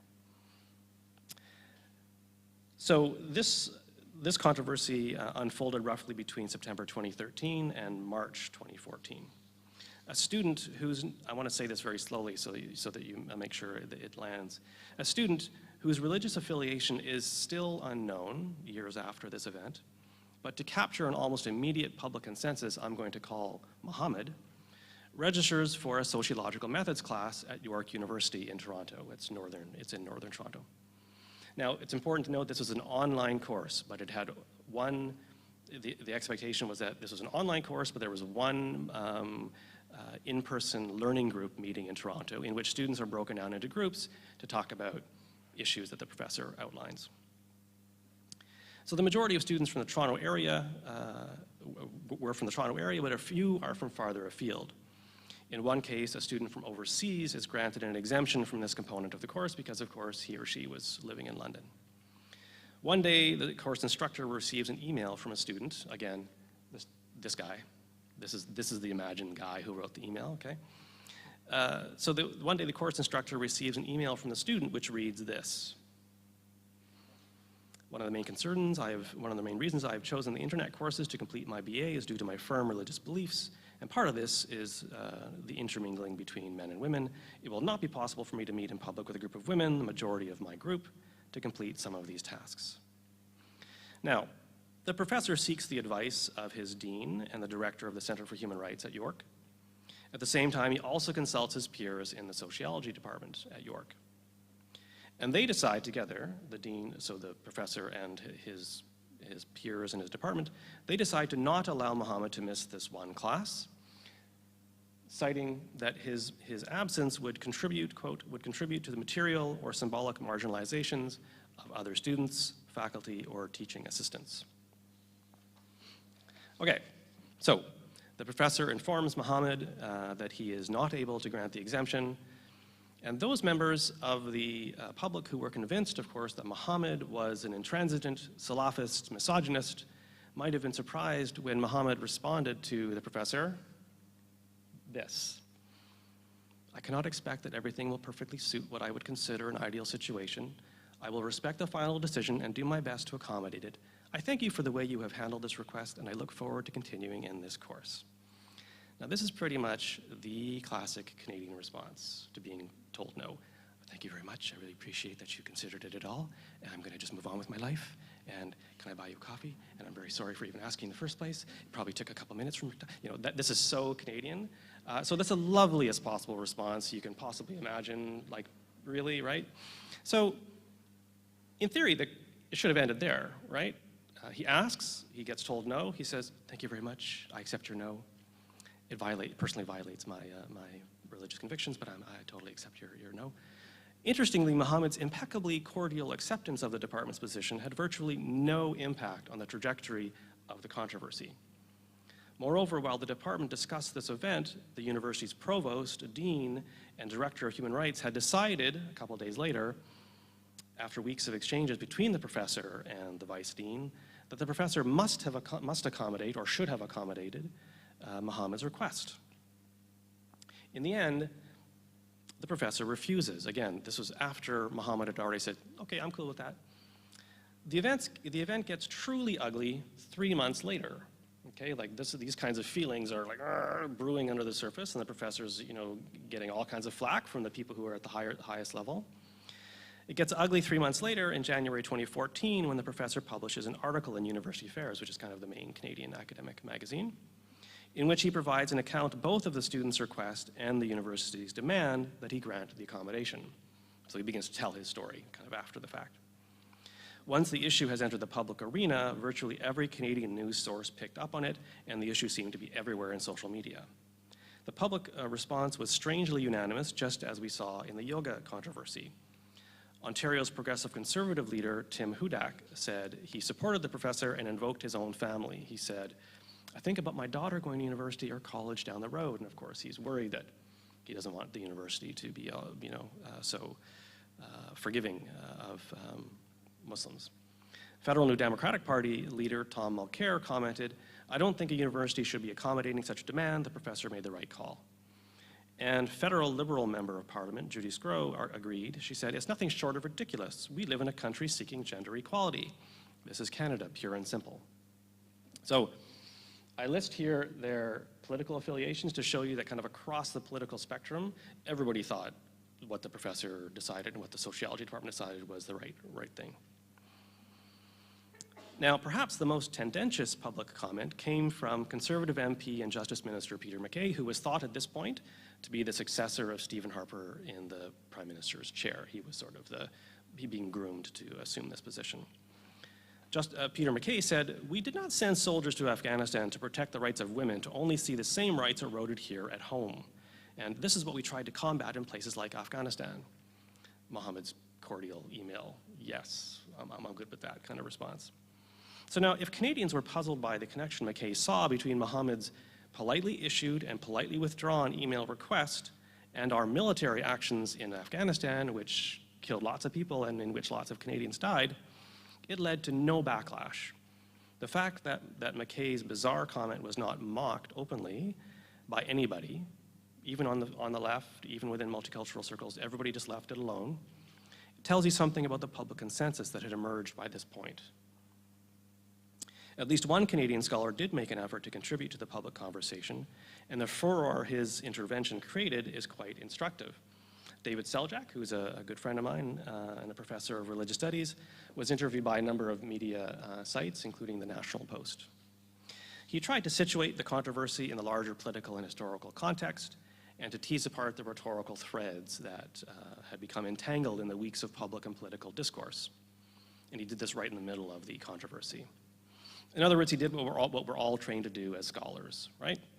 He noted that given the current practices, laws, and policies in Canada related to reasonable accommodation requests, it would be difficult to reject Mohammed's claims if it ever went to a court. He says, because really Mohammed's claims were sincere. That's the first thing we have to ask in Canada. Is it sincere? And we have to also assess harm.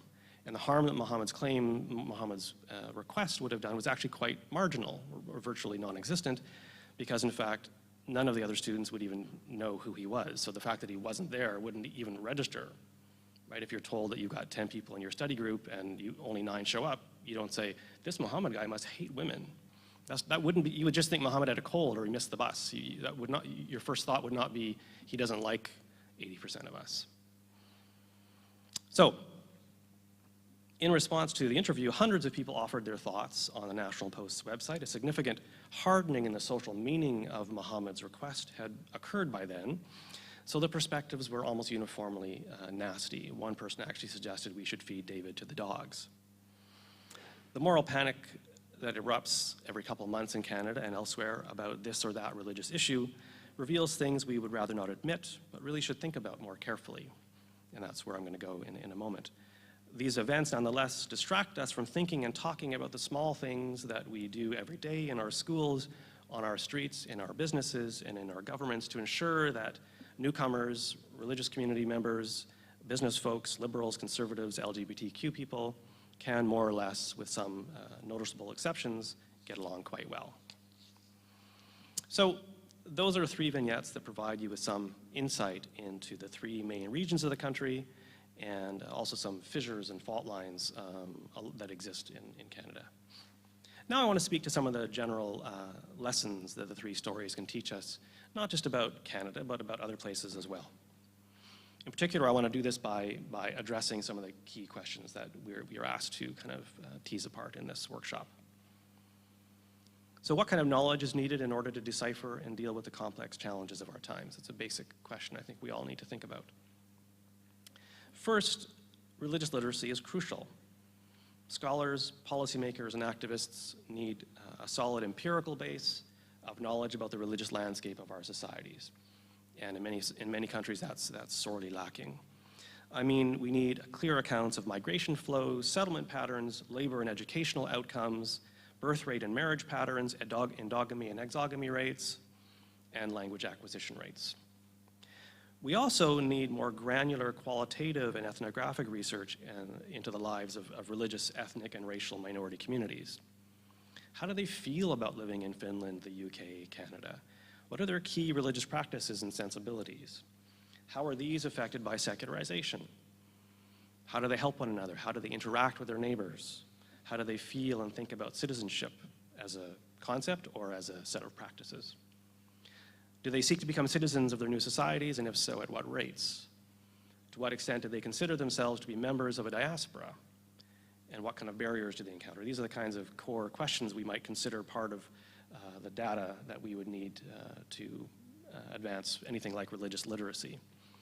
Second, though, religious literacy is not enough. It's not enough simply to know how many Muslims there are, how many Jews there are, how they feel about X or Y. It's not enough.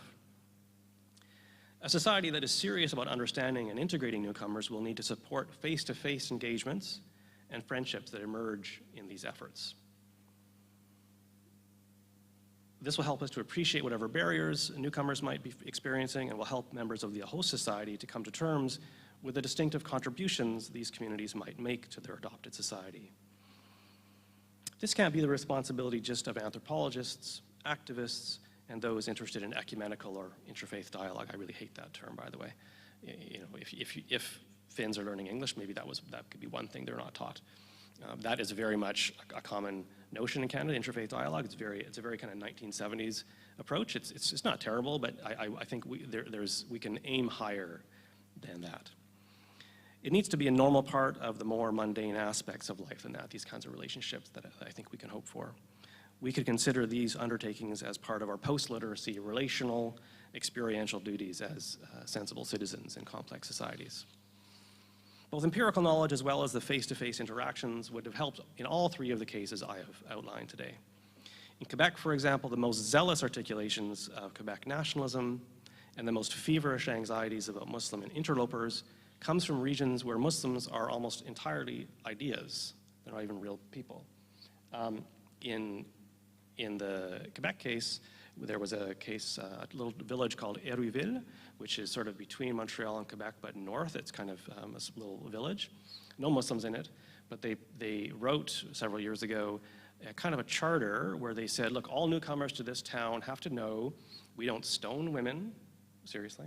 We eat pork, we go out for Halloween, we do all these things. I mean, as though people needed to be told that.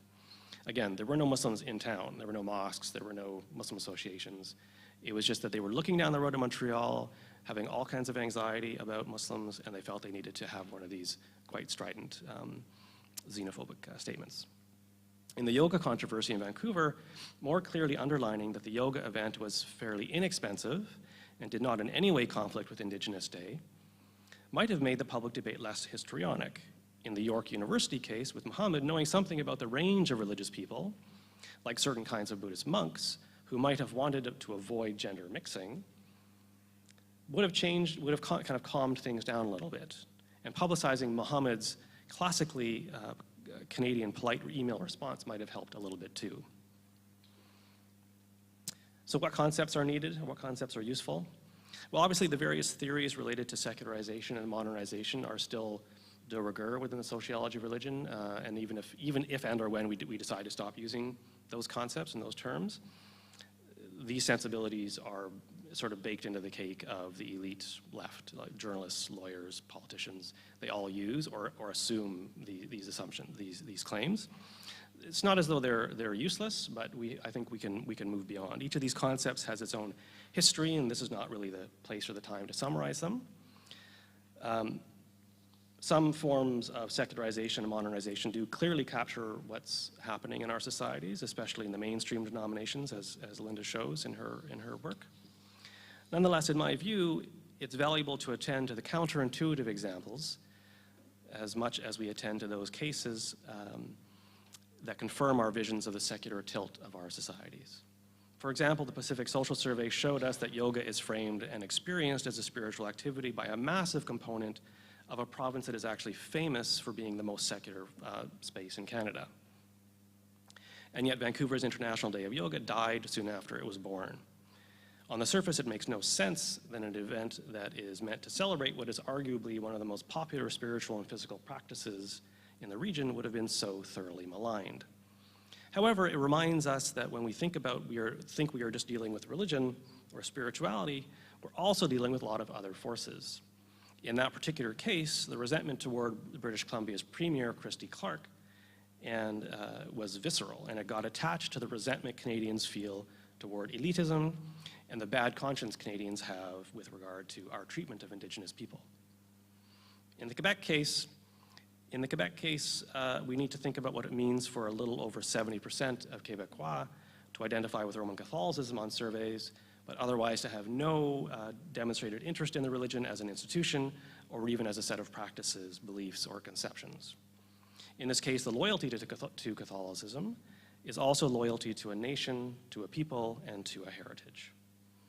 The Quebec case shows us that we also need to learn from anthropologists about the ways newcomer, and for that matter, even convert Muslims in big cities find ways to live normal lives in environments that many people would say, many people would describe as quite hostile.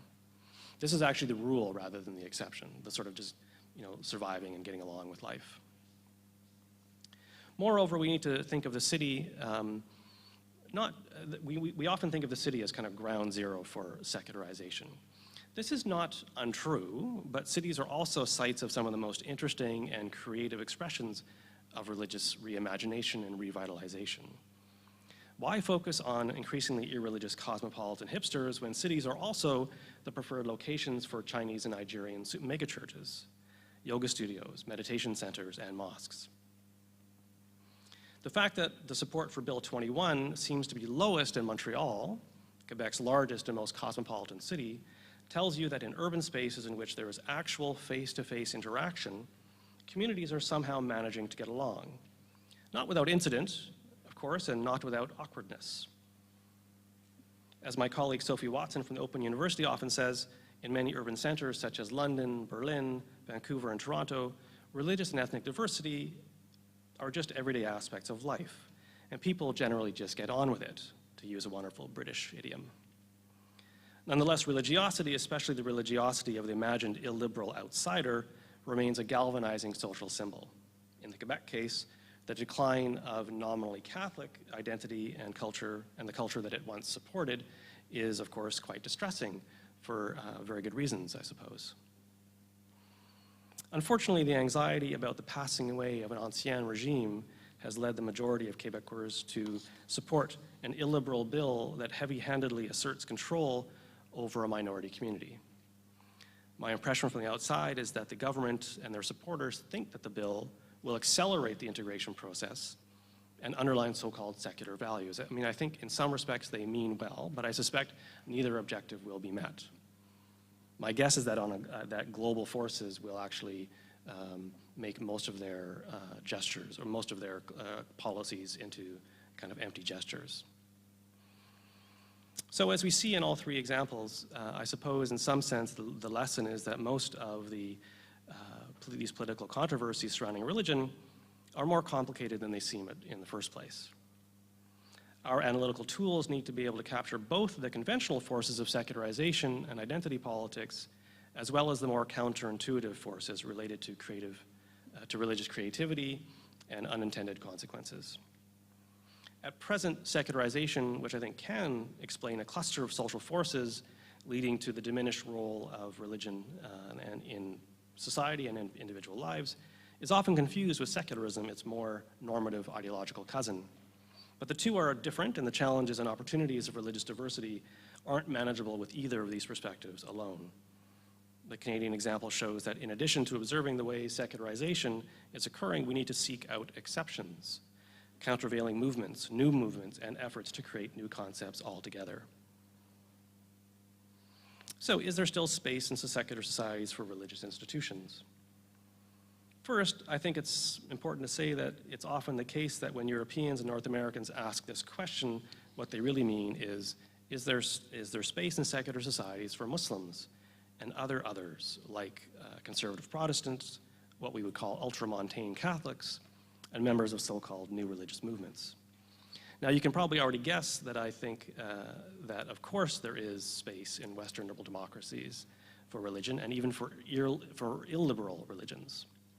This is not going to be easy, because in some rare cases, different people or different practices, FGM, for example, or forced marriage, are justifiably intolerable. On this issue, I would note, however, that some of your neighbors, even some of your own family members, may sometimes seem impossibly alien and intolerable too. I would also say that it would be very rare indeed that one would want to, or need to bring the weight of the state down upon newcomers or one's own family members in order to bring them into line. We normally adopt a more patient approach to people we love in order to sort of find a way to live together in some kind of peace. To be clear as well, I should say that as much as I favor a critical and respectful approach to research and public debate about diversity, I do think that, this is kind of a sidebar, I do think that academics, students, and policymakers need to be cautious about the temptation to become apologists for the groups or phenomena that we study. I find this tendency rather common and rather, I think, unseemly, to be very honest. I think it's rarely necessary and sometimes quite harmful to the group in question and often harmful to one's own academic career. Second, I want to encourage all of us to have some confidence in the capacity of our societies not just to attract newcomers, but to integrate them. By now in Canada, at least, this should be considered the historical norm as long as you take a somewhat long view of history. And as long as you don't get distracted by the stories that make the news, like the stories I've described. Third, the point is that instead of resorting to punitive and surveillance measures to impose integration on newcomers, whose practices and communities might be or might seem illiberal, the evidence from Canada shows it's better to encourage them to not feel threatened by established values, institutions, lifeways, food practices, and gender politics. And then we need, again, some patience. Perhaps they will adopt the dominant perspective, perhaps not. Perhaps it will take a generation, perhaps more. Perhaps they will leave, perhaps they will return. It's not clear just yet. We see significant variety within the time frames involved in integration and the outcomes of that integration. There are some groups that integrated fairly quickly and effectively in Canada, even though they faced discrimination at the beginning, which the Irish, for example. And there are others who had a much more difficult path of integration into Canadian society, West Indians and Portuguese, for example. This kind of variety in integration trajectories is actually quite normal. It needs to be addressed by academics and policymakers, and we need to find ways of dealing with it group by group. But it's always been a feature of migration histories. We need to encourage our neighbors to open themselves to long-term interactions with newcomers. Of course, sometimes this is not possible when one lives in a small town. Moreover, sometimes this will fail. And when integration efforts do not yield the desired result, in other words, when practices and perceptions that are illiberal remain illiberal, or when members of youth communities continue to languish in low-paying jobs, we need to be prepared for difficult conversations and debates with new and established neighbors. Fourth, we should avoid at all costs exaggerating what is at stake for our societies. when we expand the idea of citizenship to include, for example, religious head coverings or religious weapons in public spaces. In the York University case, the problem created by Muhammad's request did not need to fester and become an opportunity to create caricatures of Muslims. Nor was there any real justification for suggesting we ought to feed David, my colleague and friend, to the dogs, just because he adopted a scholarly and circumspect approach. This is actually what we're all trained to do, and actually his contribution was a meaningful contribution to the debate, which might have made it more critical. So we need to slow down. We need to look at what's in front of us and try not to escalate the situation from a trouble to an issue, to use C. Wright Mills's two categories. I suggest this not just because I'm a Canadian and I'm super, super nice, but because there are deeper and darker historical forces at work that we need to address.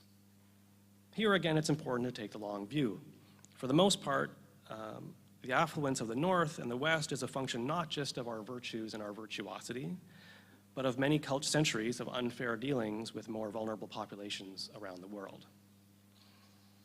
Obviously, there's a reason many newcomers to Spain, France, the US, the UK, and Canada often arrive speaking extremely good Spanish, French, and English. And it's also important to remember that even those who don't speak any of the above languages risk their lives to get to where they need to get to. That tells you something about the costs of migration and the source of much of our affluence in these settled societies. Many of us have lived for a long time without having to think about the human and environmental costs of our comfortable lives. But that time is coming to an end, Brexit and Trump's wall notwithstanding. Newcomers are more and more evident in our lives because they are fleeing political and environmental turmoil in which we have usually played some kind of a role. Even when people are fleeing misery in which we do not seem to have played a direct role, they are nonetheless members of our extended families. And so we need to be compassionate whenever we have to say no.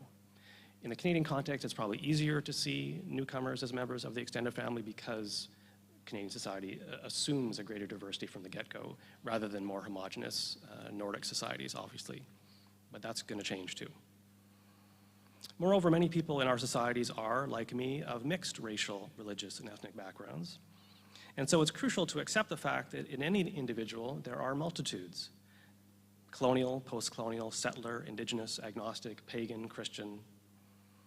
The mixes are many and complicated. So just as we speak of slow food, we should speak of slow integration, because it is almost always slow and very messy.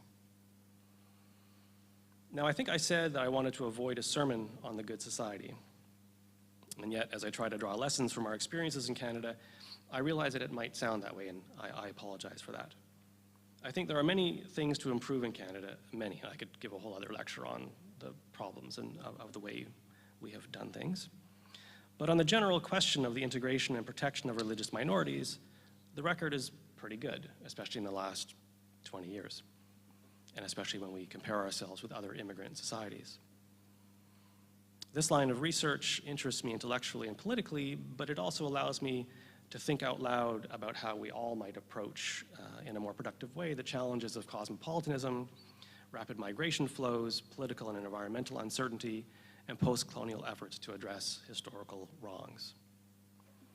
Finally, in my view, many things are possible with the right intellectual tools, the right data, the right support from the government, the right approach from religious communities, and the right relationship with friends and colleagues around the world. This afternoon, I hope I have provided a small window onto the Canadian experience with these issues, and I look forward to engaging you in conversation for the rest of our time today. Thank you.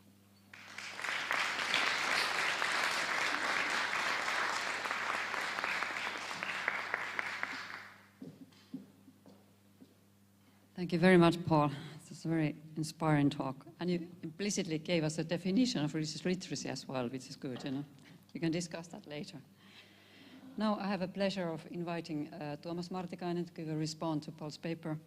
Tuomas is director of the Migration Institute of Finland here in Turku. And just say that after that, Paul will have a first say. You can have a comment on Tuomas's. And then Emma, thank you, Emma, is going to go around with your questions. And we have time until past. So, please.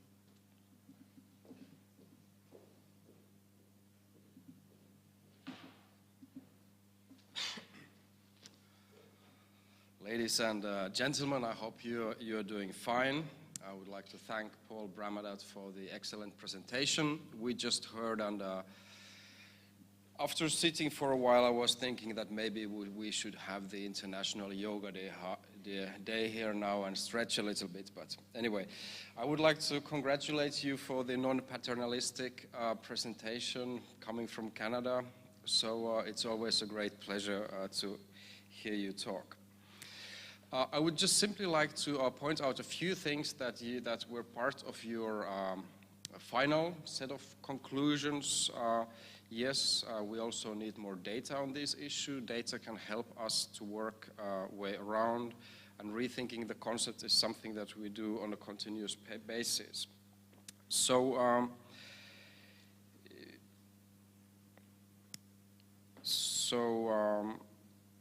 and I also like the way you reminded us of the everlasting need to rethink in a way. I think it was kind of like behind the scenes argument that we also need to rethink that's who we are.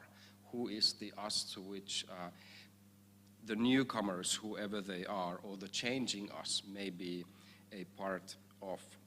But let me move forward to some issues that you really didn't pick up that much in your presentation, and it's about something you mentioned in the very beginning about the governance or management of religion as part of the task to consider about, and whether the lessons learned in Canada could be something to which we could relate here. You were giving a sort of a cautious word of warning, thinking that, you know, can we do that or can we not? Maybe it's a modesty of your standing. And it's obviously that there are a lot of path-dependent developments that have created certain countries and regions. You mentioned the Quebec case, as you know, they're having their own particular religious history. But I would like to nevertheless point out to two things that's why I think that we can actually learn quite a lot from you. Firstly, the issues, the developments that are changing Canadian society, as the anthropologist Arjun Appadurai a long time ago pointed out, are part of the shifting ethnoscapes, in his terminology, international migration in a more, in another way of saying the thing. There are a lot of similarities. They bring people of different backgrounds to the new places to live, and it's this experience of meeting others.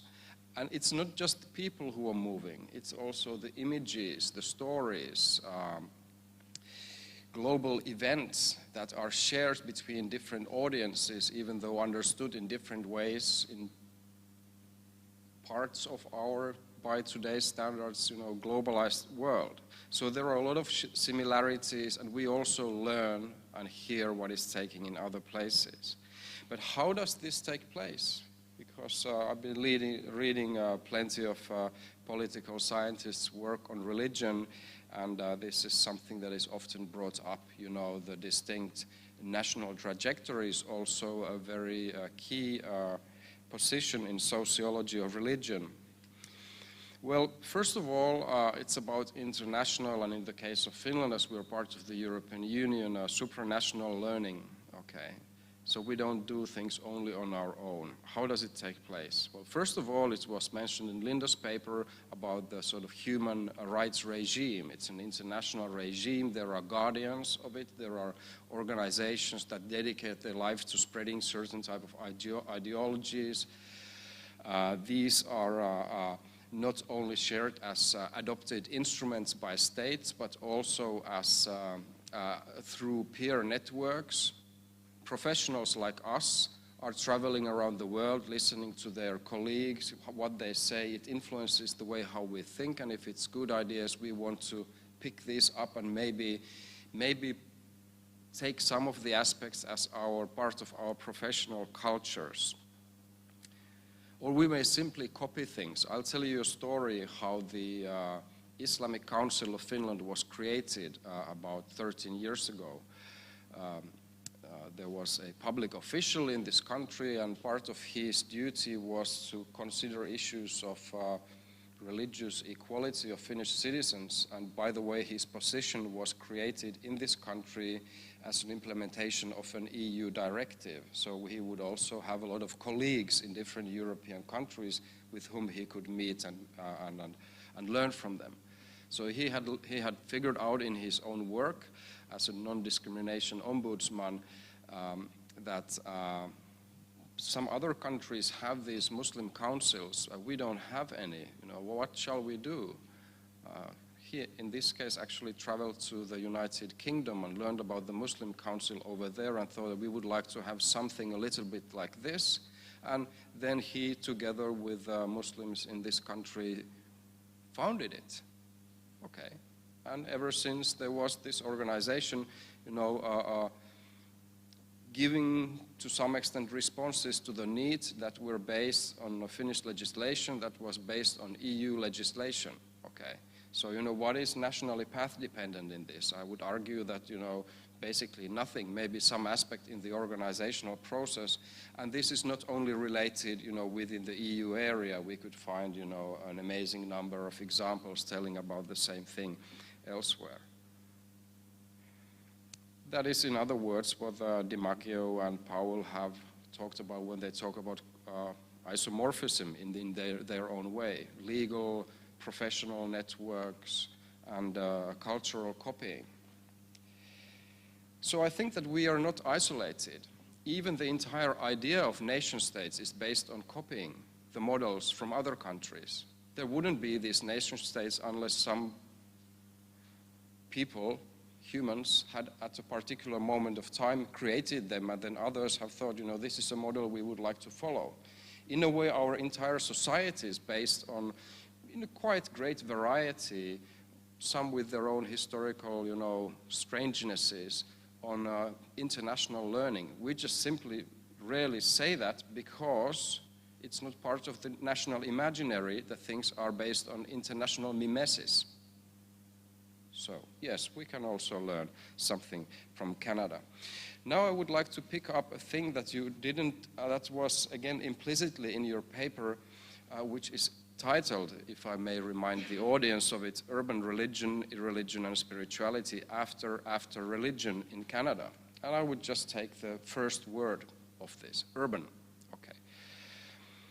If you do a little bit of Google Scholar work, you see very rapidly that urbanism and religion was very lively debated in the 1980s, 70s, and maybe to some extent in the 90s.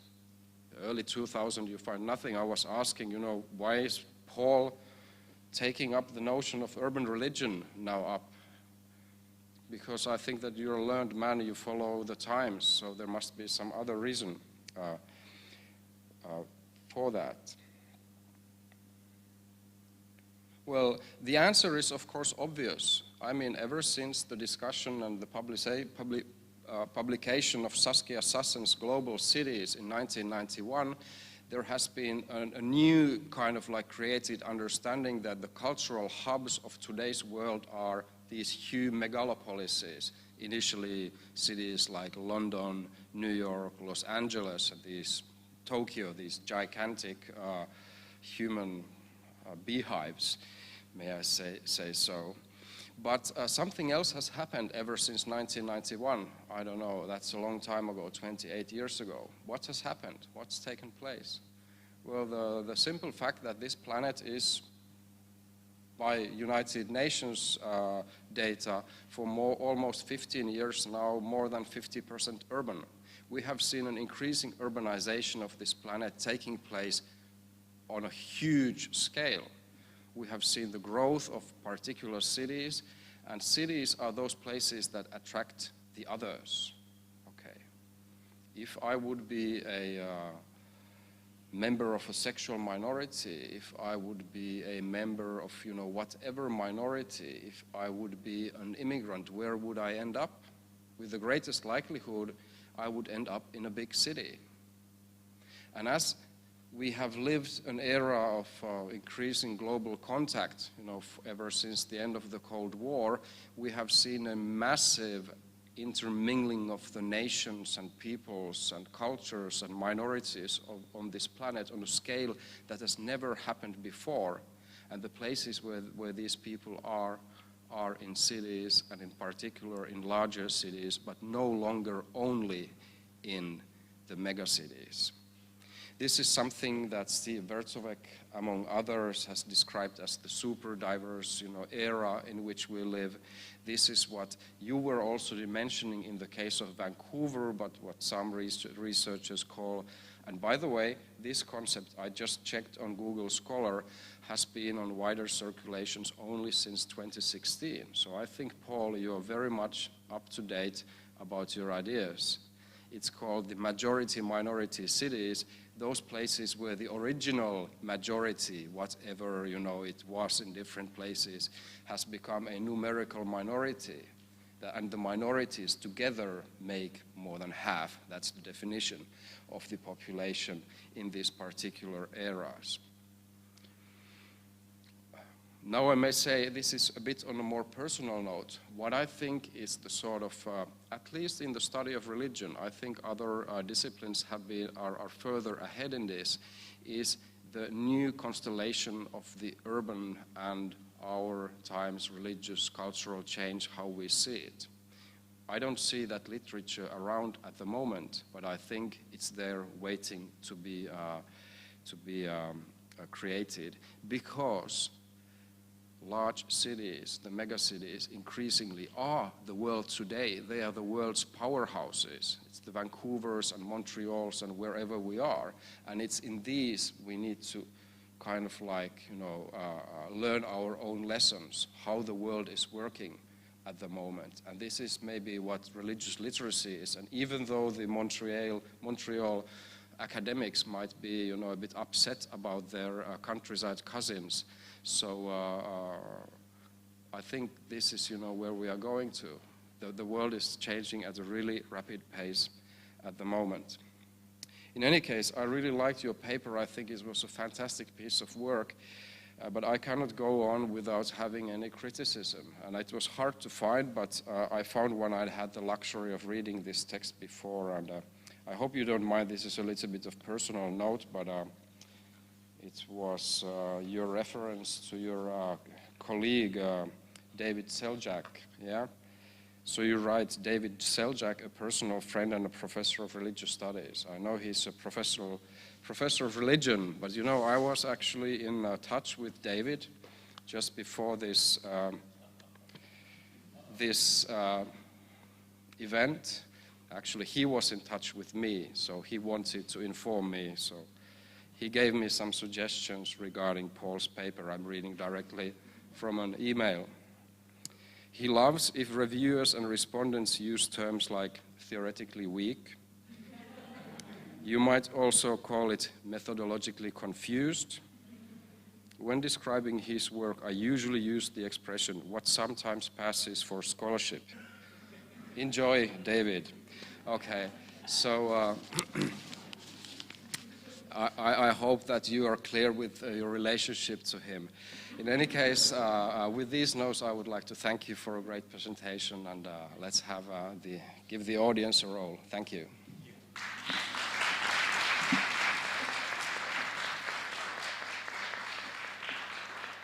People sometimes describe me and David as an old married couple, and it's true.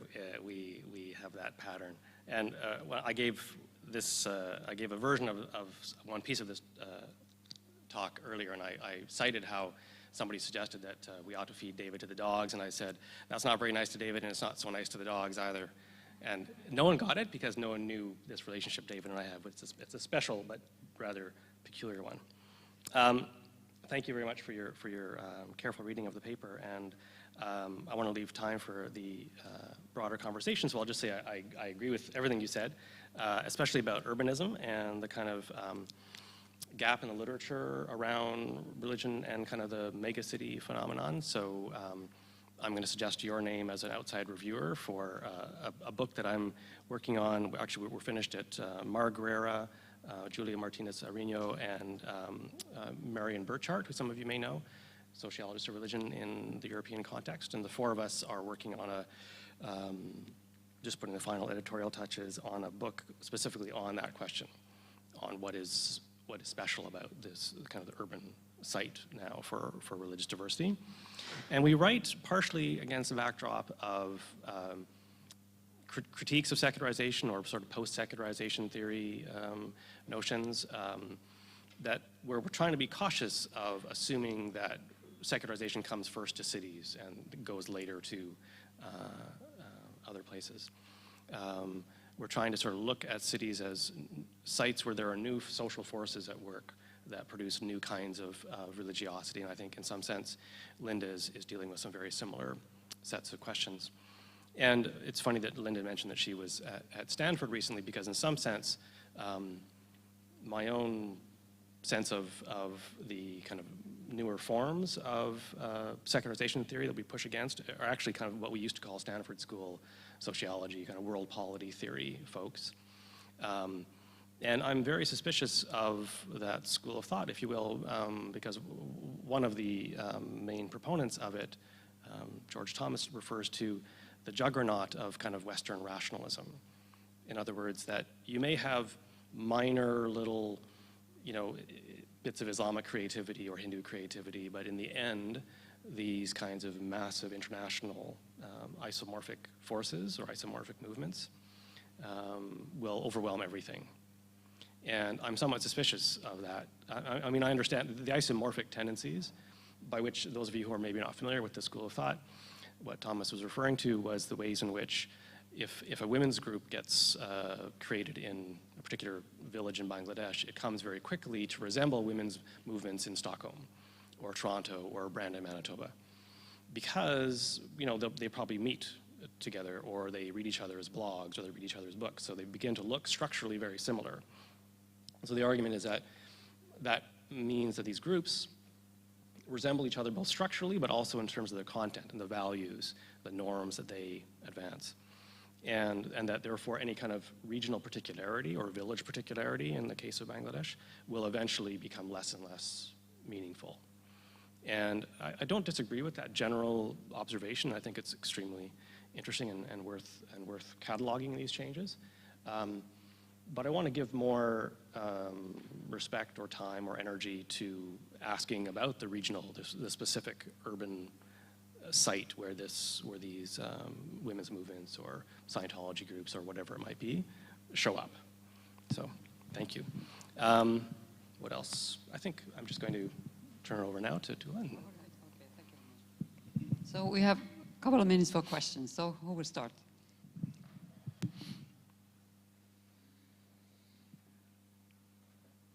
There's one right behind you. Oh, thank you, Professor Bramadat, for the paper. Let's see if I have my notes more in light right now. Thank you. I'm just going to start with your final note that you have there on the slide as well.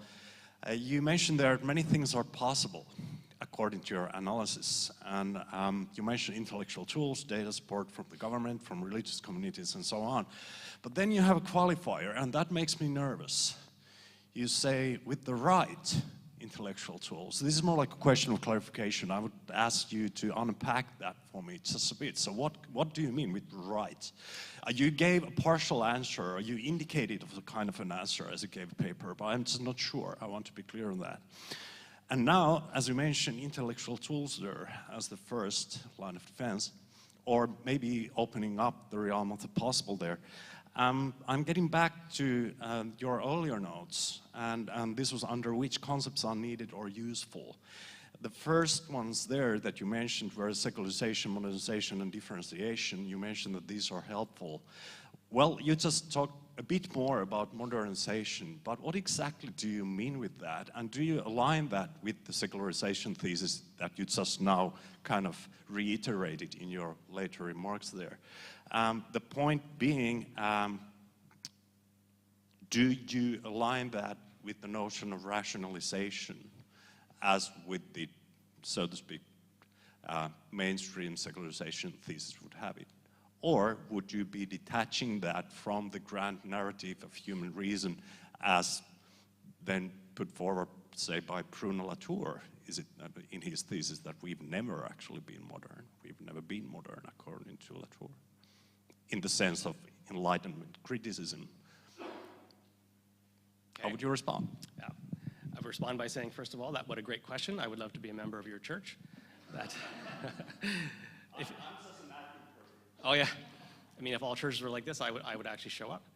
But thank you very much. So when I talk about right here, whoops, here. Yes, you're right to ask that question, and I think it's probably obvious from this vibe of my talk that by right I mean to underline the idea that it's not. I don't assume that the way in which these policies and practices develop would necessarily be in the direction of a progressive leftist, socialist, social democratic set of norms. It can go exactly in the opposite direction.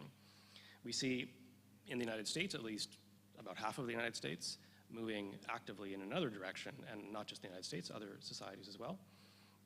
So in my view, they're using tools, and they're using data, and they're using government support in a way which I think is very problematic. So yes, I perhaps should have outlined that by right I mean kind of liberal, progressive, for sure. You're asking about modernization. I wasn't sure I fully understood the question. So my sense here was that I didn't really want to talk about modernization theory or secularization theory, except to say that we still talk about that stuff. It's still worth asking those questions about the extent to which we can see actually two things at work, it seems to me. We can see modern rationality and the institutions through these isomorphic similarities. We can see the way in which these things work through mimesis or other kinds of processes. We can also see kind of at the more particular level, we can see variations, we can see riffing on those norms, which don't look always rational and modern, that look often very, Linda referred to pagan and other traditions, which are traditions which often have a look at history which is very particular and which is very much about Finnish or Canadian or whatever national narratives of this particular set of Earth. So I actually see these two things as both occurring and both probably necessary, and this is what actually makes our jobs as scholars of religion interesting, because we get to point out both the kind of broad theoretical changes and the broad social political changes that are occurring at the kind of macro level, and the kind of tension that occasions at the local level. Okay, we thank you. We thank Paul and Tuomas.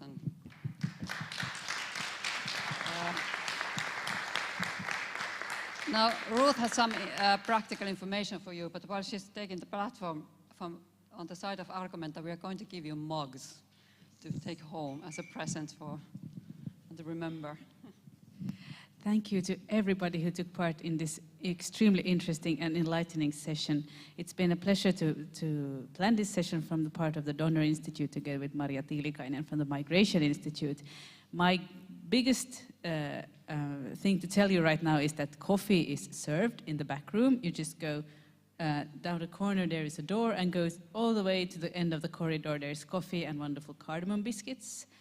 And after this, for those who are interested, at 5 o'clock, there is a panel discussion in the City Library at Linnankatu in Finnish with local representatives of religious communities here in Turku about the role of different religions and religious diversity in Finnish societies today.